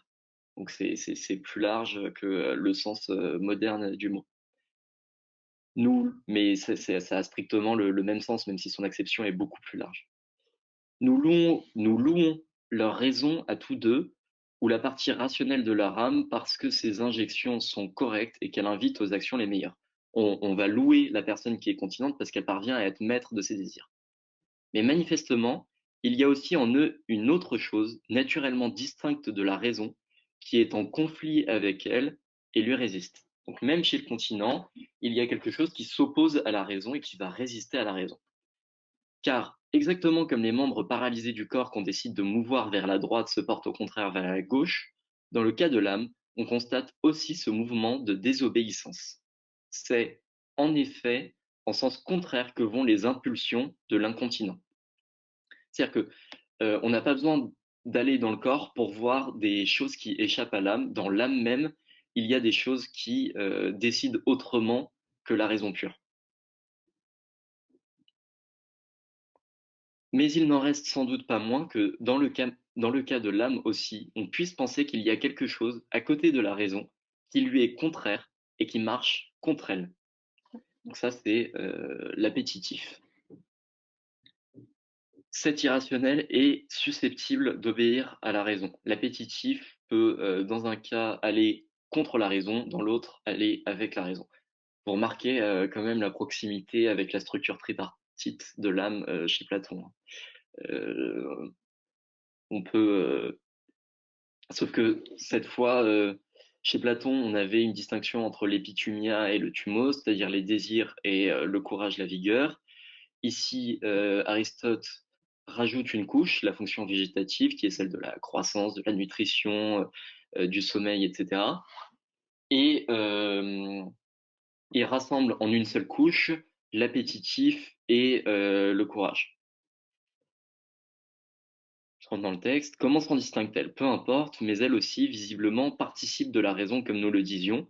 Elle est, en tout cas, aux ordres de la raison chez le continent, et peut-être est-elle plus encore à son écoute chez le tempérant et le courageux, puisque, en tout, chez eux, elle s'accorde à la raison. En fait, puisqu'on distingue deux types de personnes, les continents et les incontinents, ceux qui sont maîtres de leur désir et ceux qui ne sont pas maîtres de leur désir, c'est que la partie appétitive peut, dans un cas, écouter la raison ou dans l'autre, échapper à la raison. Conclusion. L'irrationnel rationnel. Visiblement donc, l'irrationnel lui-même est double, puisque le végétatif n'a d'aucune façon part à la raison, tandis que l'appétitif, ou globalement le désidératif, bon, c'est la même chose, c'est la partie de l'âme qui désire, c'est la partie sensitive, il participe d'une certaine façon, c'est-à-dire dans la mesure où il est à son écoute et prêt à lui obéir.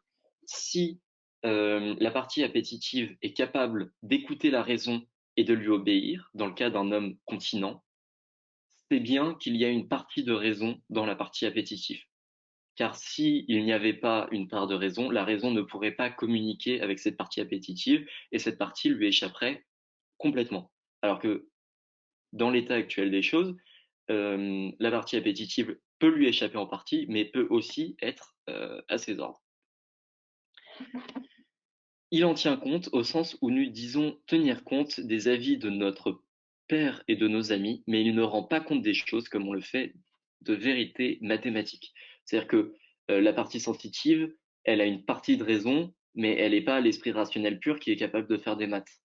Elle est développée comme l'esprit d'un enfant qui est capable d'écouter les ordres. Elle a une petite partie de raison, mais qui n'est pas la raison finale, la plus haute partie de la raison. Que l'irrationnel obéisse d'une certaine façon à la raison, c'est d'ailleurs ce que suggère encore l'admonestation et toutes les formes de réprimande ou d'encouragement. Donc quand on s'admoneste soi-même. Mais s'il faut soutenir que cette partie de l'âme est, elle aussi, rationnelle, il y aura dès lors deux parties rationnelles, l'une au sens fort qui possède la raison en elle-même, et l'autre qui est susceptible de l'écouter d'une certaine façon, comme on écoute son père. Et donc, il y a la fonction cogitative qui, elle, a le sens de raison le plus plein et le plus abouti, c'est-à-dire qu'elle est capable de faire des mathématiques, de poursuivre l'idée du bien, de connaître beaucoup de choses, et la partie appétitive a une partie de raison, peut suivre des ordres. Voilà. Et enfin, vertu morale et vertu intellectuelle. Or, précisément, les distinctions qu'appelle la vertu s'opèrent d'après cette différence-là. Nous disons en effet qu'il y a des vertus intellectuelles et des vertus morales, que la sagesse, la compréhension, la sagacité sont d'ordre intellectuel, mais la générosité et la tempérance d'ordre moral.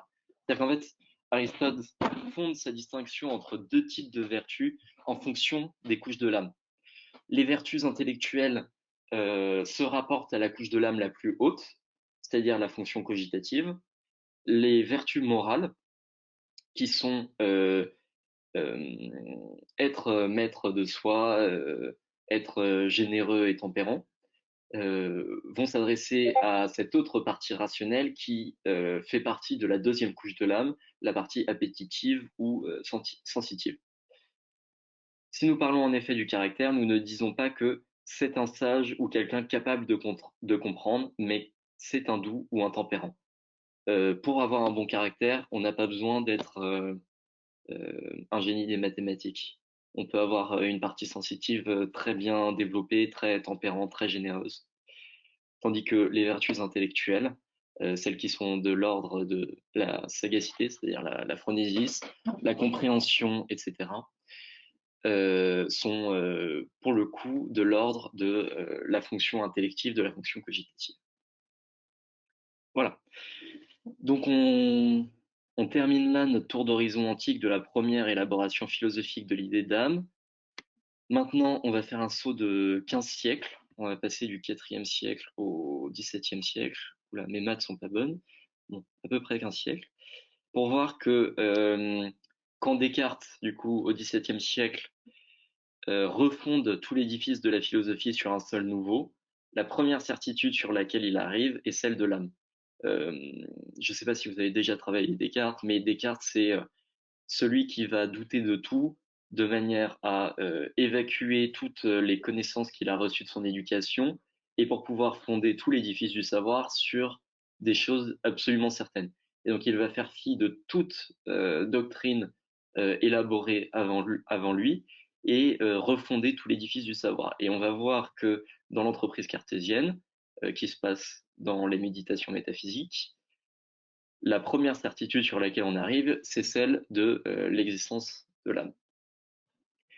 On va donc voir que l'âme, et plus largement le sujet moderne, est de nouveau le centre névralgique de toute philosophie dans l'époque moderne et après. Donc l'époque moderne, c'est le XVIIe siècle, c'est Descartes, et un peu de XVIIIe. Mais cette fois dans un sens assez nouveau. Enfin, le sens du mot âme va subir une inflexion assez majeure chez Descartes. Cette fois, chez Descartes, l'âme est un point de départ, le seul obligé de toute recherche. Parce qu'en fait, l'âme, ça va être la certitude première de Descartes. Et donc, on passe à une nouvelle partie que j'ai intitulée La chose qui pense et le faux problème de l'union. Et donc, on passe à Descartes. Donc, au terme de sa première méditation, donc là, je parle des méditations métaphysiques, Descartes a rejeté en doute toutes les certitudes qu'il avait admises en sa créance. En fait, dans la première méditation, il s'arme d'un doute méthodique et va nier l'existence de toute chose. Il va dire, s'il y a quelque chose dont je peux douter dans une chose, à ce moment-là, je la rejette en doute. Et donc, il va commencer par douter des choses les plus faciles, c'est-à-dire des apparences. Par exemple, il est facile de dire que mes sens me trompent. Une fois, j'étais sur un chemin, j'ai vu une tour très loin, j'avais l'impression qu'elle était ronde, et quand je me suis approché, je me suis aperçu que cette tour était en fait carrée. Je peux être daltonien, enfin, mes sens peuvent me tromper. Et donc, on va disqualifier les sens. Ensuite, on va disqualifier le sens interne, c'est-à-dire l'existence de son propre corps. On va en venir jusqu'à douter des idéalités mathématiques en posant l'hypothèse d'un dieu trompeur.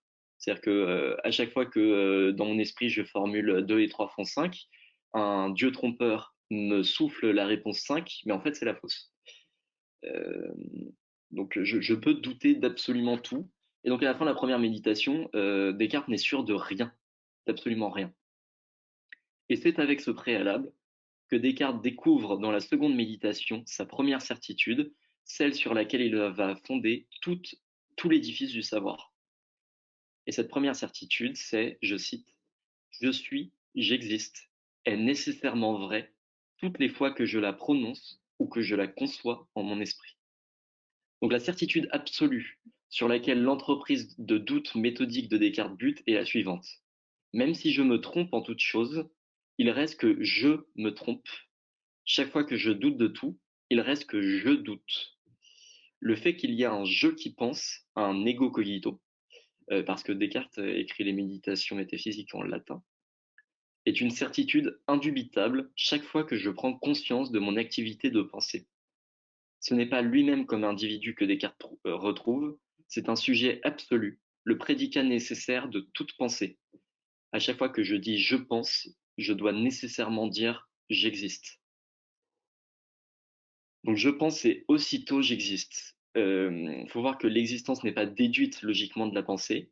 La célébrissime formule cogito ergo sum, qui veut dire je pense donc je suis, n'apparaît pas dans le texte des méditations. C'est une formule tronquée. L'existence est plutôt une intuition première corrélative de la pensée. C'est absolument simultané. Si je dis je pense, je dis j'existe. Ce n'est pas déduit de la proposition je pense à la manière d'un syllogisme. Une fois cette découverte établie, l'objet de la seconde méditation est de déterminer ce qu'est ce sujet universel de la conscience. Descartes pense immédiatement le sujet comme une chose.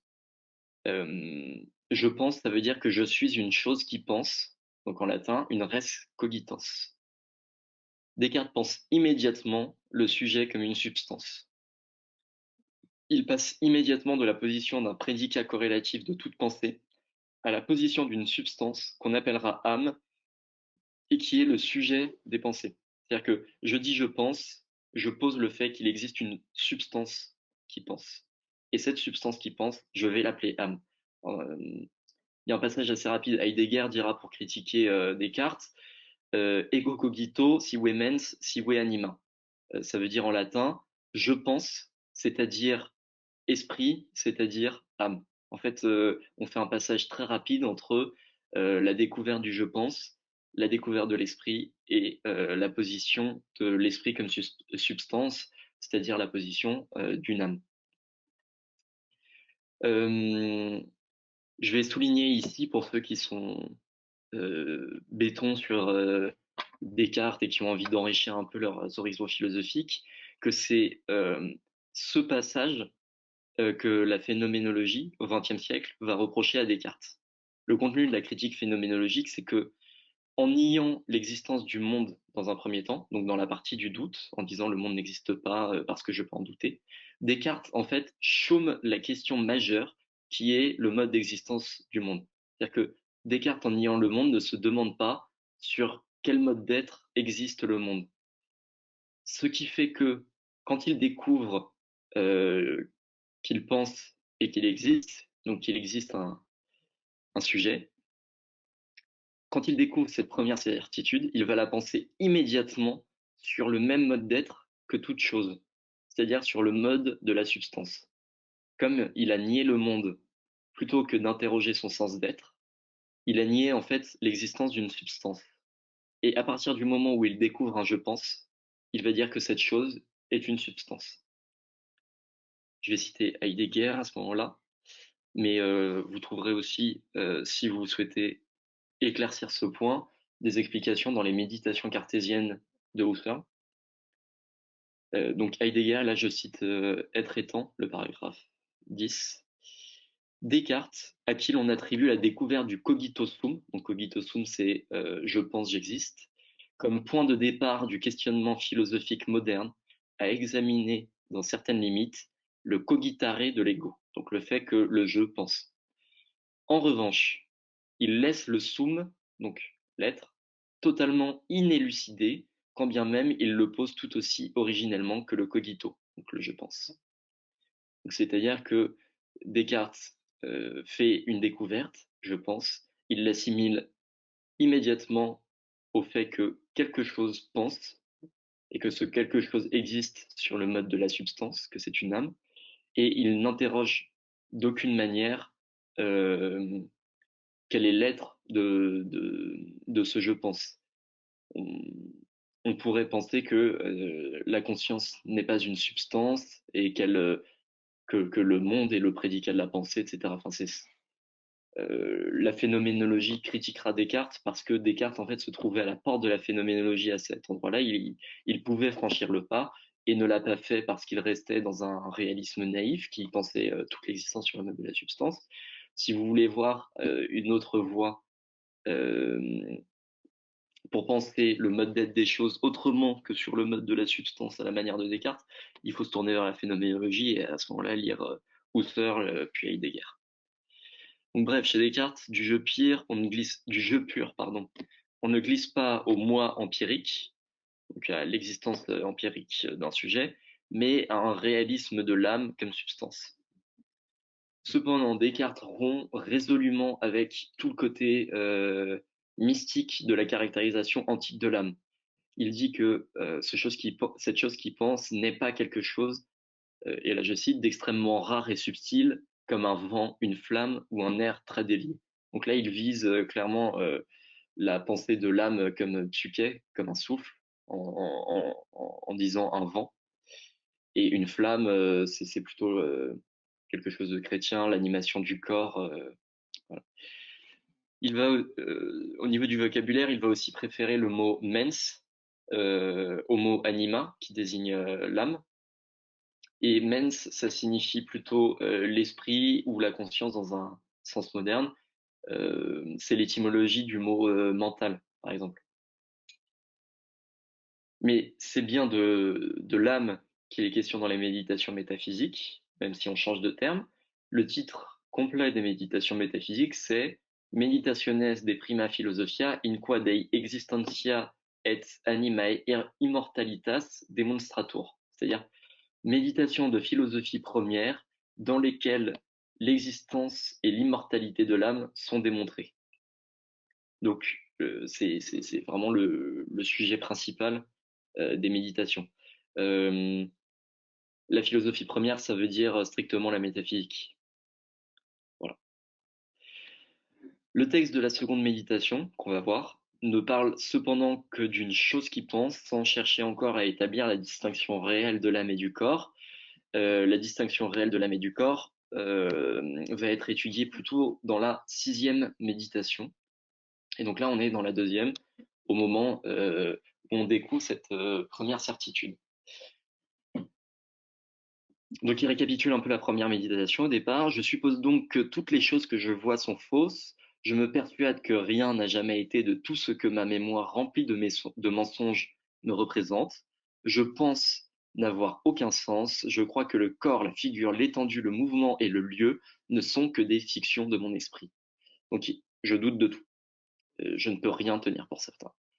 Qu'est-ce donc qui pourra être estimé véritable dans cet état de choses? Peut-être rien autre chose, sinon qu'il n'y a rien au monde de certain. Donc ça, c'est la conclusion de la première méditation, la conclusion de l'entreprise de doute hyperbolique. Mais que sais-je s'il n'y a point quelque autre chose différente de celle que je viens de juger incertaine, de laquelle on ne puisse avoir le moindre doute? N'y a-t-il point quelque Dieu ou quelque autre puissance qui me met en esprit ces pensées? Cela n'est pas nécessaire, car peut-être que je suis capable de les produire moi-même. Donc il dit, j'ai des pensées tout de même, donc peut-être qu'on peut poser l'existence de quelque chose qui met en moi ces pensées. Mais il le réfute immédiatement, ce n'est pas nécessaire, je peux être le sujet de mes pensées. Moi donc, à tout le moins, ne suis-je point quelque chose? Mais j'ai déjà ni... Alors, donc à ce moment-là, il dit, je peux donc être le sujet des pensées, ne suis-je donc point quelque chose? Réfutation, mais j'ai déjà nié que j'eusse aucun sens ni aucun corps. J'hésite néanmoins, car que s'ensuit-il de là? Suis-je tellement dépendant du corps et des sens que je puisse être sans eux? Mais je me suis persuadé qu'il n'y avait rien du tout dans le monde, qu'il n'y avait aucun ciel, aucune terre, aucun esprit ni aucun corps. Ne me suis-je donc pas aussi persuadé que je n'étais point? Donc il se dit, je peux être le sujet de mes pensées, mais comme j'ai réfuté l'existence d'absolument tous les corps, euh, ça veut dire que moi-même je ne peux pas être puisque je suis un corps, à moins que ce que je suis ne soit pas un corps. Tant s'en faut. J'étais sans doute si je me suis persuadé ou seulement si j'ai pensé quelque chose. Donc si j'ai eu cette activité de doute, c'est que j'étais. Quand je doute, je suis. Parce que j'ai eu des pensées. Mais il y a un je ne sais quel trompeur très puissant et rusé qui emploie toute son industrie à me tromper toujours. Donc il y a quelqu'un qui essaye de me tromper. Il n'y a donc point de doute que je suis s'il me trompe, et qu'il me trompe tant qu'il voudra, il ne saura jamais faire que je ne sois rien tant que je penserai être quelque chose. Donc même s'il y a quelque chose qui me trompe, il reste que je suis quelque chose. Mais je ne suis pas un corps. Donc il faudra penser que je suis quelque chose d'autre qu'un corps. Mais je suis quelque chose qui est le prédicat des pensées. De sorte qu'après y avoir bien pensé et avoir soigneusement examiné toute chose, enfin il faut conclure et tenir pour constant que cette proposition je suis, j'existe est nécessairement vraie toutes les fois que je la prononce ou que je la conçois en mon esprit. C'est la citation que je vous avais faite. Mais moi, qui suis-je? Maintenant que je suppose qu'il y a un certain génie qui est extrêmement puissant, et si j'ose le dire, malicieux et rusé, qui emploie toutes ses forces et toute son industrie à me tromper. Puis-je assurer que j'ai la moindre chose de toutes celles que j'ai dites naguère appartenir à la nature de mon corps? Donc, puisque j'ai réfuté le corps, mais que je dis que j'existe, que suis-je? Est-ce que je peux m'attribuer des attributs que j'attribuais au corps auparavant? Donc, on reprend. Je m'arrête à penser avec attention, je passe et repasse toutes ces choses en mon esprit, et je n'en rencontre aucune que je puisse dire être en moi. Il n'est pas besoin que je m'arrête à les dénombrer. Passons donc aux attributs de l'âme et voyons s'il y en a quelqu'un qui soit en moi. Donc là, Descartes renonce totalement à fonder son existence propre sur le mode du corps et se tourne vers les attributs de l'âme.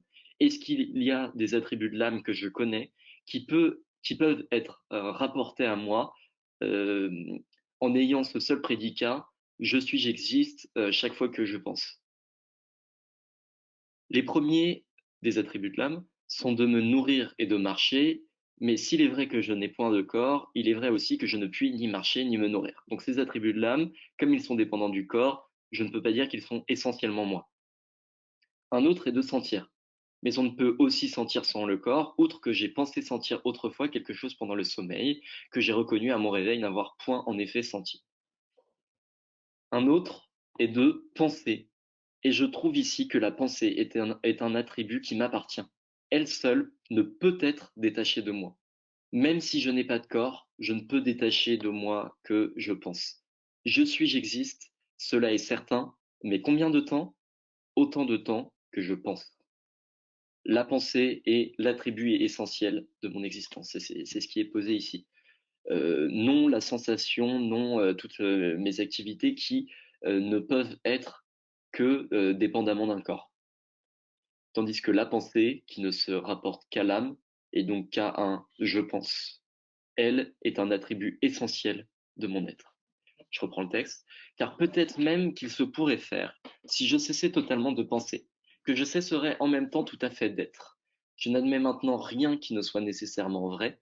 Je suis donc précisément parlant qu'une chose qui pense, donc là vous voyez le glissement, on passe d'un je pense à une substance qui pense, c'est-à-dire un esprit, un entendement ou une raison.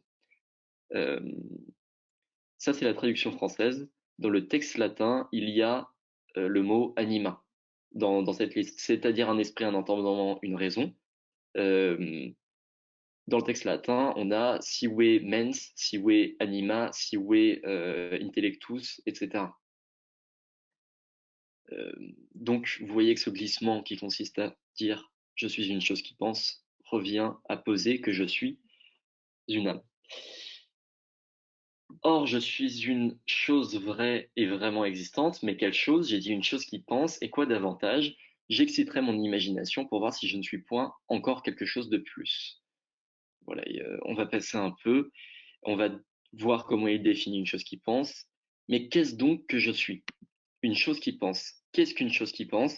C'est une chose qui doute, qui entend, qui conçoit, qui affirme, qui nie, qui veut, qui ne veut pas, qui imagine aussi et qui sent. Donc tout ça, là, il fait la liste des attributs absolument essentiels de l'âme en tant que chose qui pense.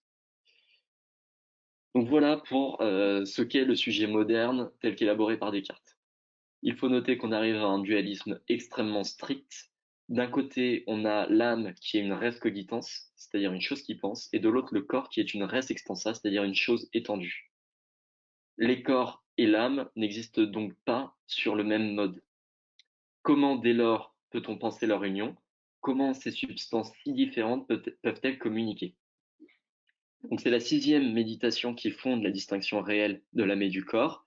L'âme et le corps sont des choses complètes dont les attributs, la pensée pour l'un, l'étendue pour le second, me les font connaître comme des substances. La définition de substance, chez Descartes, on va la trouver en Principe 1,51, où il dit: lorsque nous concevons la substance, nous concevons seulement une chose qui existe en telle façon qu'elle n'a besoin que de soi-même pour exister. Donc si je conçois l'âme et le corps comme des substances, c'est-à-dire que l'âme n'a besoin que de l'âme pour exister, le corps n'a besoin que du corps pour exister.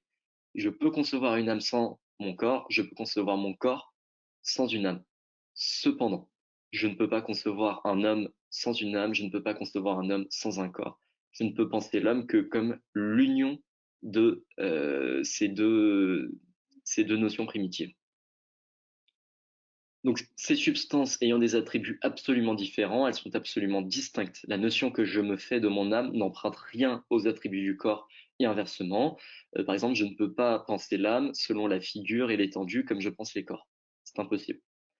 Et donc ce sont donc deux notions primitives distinctes. Notions primitives, ça veut dire des notions de pensée auxquelles on ne peut se rapporter que par ces notions. L'âme est une substance immatérielle et pensante, le corps est une substance matérielle et étendue. Mais alors, qu'est-ce qu'un homme? Un homme ne peut être que l'union de l'âme et du corps, et Descartes rappelle dans les méditations que l'âme n'est pas dans le corps ainsi qu'un pilote dans son navire. Ça, c'est une citation. Un pilote ne souffre pas avec son navire, etc. Vous voyez bien que l'union entre l'âme et le corps est bien plus profonde que celle d'un pilote avec son navire. C'est pas seulement un principe qui est aux manettes d'un corps. Et c'est sur ce point que la princesse Elisabeth, qui est une grande interlocutrice de Descartes, il me semble qu'elle est princesse en Suède, mais je suis pas certain de moi, va lui poser des questions assez pertinentes. Comment comprendre qu'une volonté puisse mouvoir la matière ou qu'un mouvement de la matière puisse produire une douleur? C'est-à-dire comment ces deux substances peuvent communiquer? Comment la volonté peut imprimer un mouvement au corps? Et comment est-ce que je peux souffrir avec mon corps alors que je suis une âme? Est-ce qu'il faut, du coup, invoquer une troisième notion primitive qui serait l'union substantielle de ces deux substances? Et donc, on va finir là-dessus. La, la réponse de Descartes consiste en une lettre qu'il a envoyée à Élisabeth, qui est très célèbre, qui s'appelle la lettre sur les notions primitives, qui est datée de juin 1643, et qui en fait va disqualifier le problème de l'union et en faire un faux problème. Donc on va passer les rappels et les amabilités parce qu'on approche de la fin du cours. Premièrement donc, je remarque une grande différence entre ces trois sortes de notions, en ce que l'âme ne se conçoit que par l'entendement pur, c'est-à-dire que je ne connais l'âme que par l'entendement pur. Le corps, c'est-à-dire l'extension, les figures et les mouvements, se peuvent aussi comprendre par l'entendement seul, mais on comprend mal le corps par l'entendement, on comprend beaucoup mieux les corps par l'entendement aidé de l'imagination. J'imagine un corps beaucoup plus que je ne le conçois. Et enfin, les choses qui appartiennent à l'union de l'âme et du corps, c'est-à-dire l'homme, ne se connaissent qu'obscurément par l'entendement seul, ni même par l'entendement aidé de l'imagination. C'est-à-dire qu'avec ces deux ressources par lesquelles je connais les deux notions primitives, je ne peux pas réellement connaître l'union substantielle de l'âme et du corps. Mais elles se connaissent très clairement par les sens. En fait, ce que nous dit Descartes, c'est que il y a trois modes de connaissance et trois substances différentes. Il y a l'âme que je connais par l'entendement pur, il y a le corps que je connais par l'imagination, et il y a l'union des deux que je connais par les sens. C'est-à-dire que si je veux comprendre de quelle manière je suis à la fois âme et corps, il ne s'agit pas de philosopher, de faire de grandes spéculations et de grands discours abstraits. Il me suffit de vivre au quotidien. Parce que quand je vis au quotidien, j'éprouve ce qu'éprouve le corps et ma volonté me le corps. Ce qui fait que même les plus gros imbéciles qui n'ont jamais touché la philosophie comprennent très bien l'union de l'âme et du corps. Tandis que les philosophes seront bien incapables, par le moyen de l'entendement pur ou par le moyen de l'imagination, de figurer ce qu'est cette union substantielle entre les deux. Voilà. Donc je tiens aussi à noter que du coup, on n'arrive pas chez Descartes à un dualisme strict, en tout cas dans le cas de l'homme.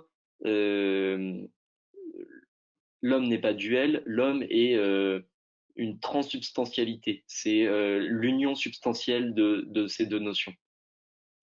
Mais il ne l'explique pas dans un édifice philosophique. Bon, ensuite, il y a tout un développement qui est très intéressant où il explique à Elisabeth qu'il ne faut pas dénigrer la vie de tous les jours, qu'il ne faut pas dénigrer l'essence, etc.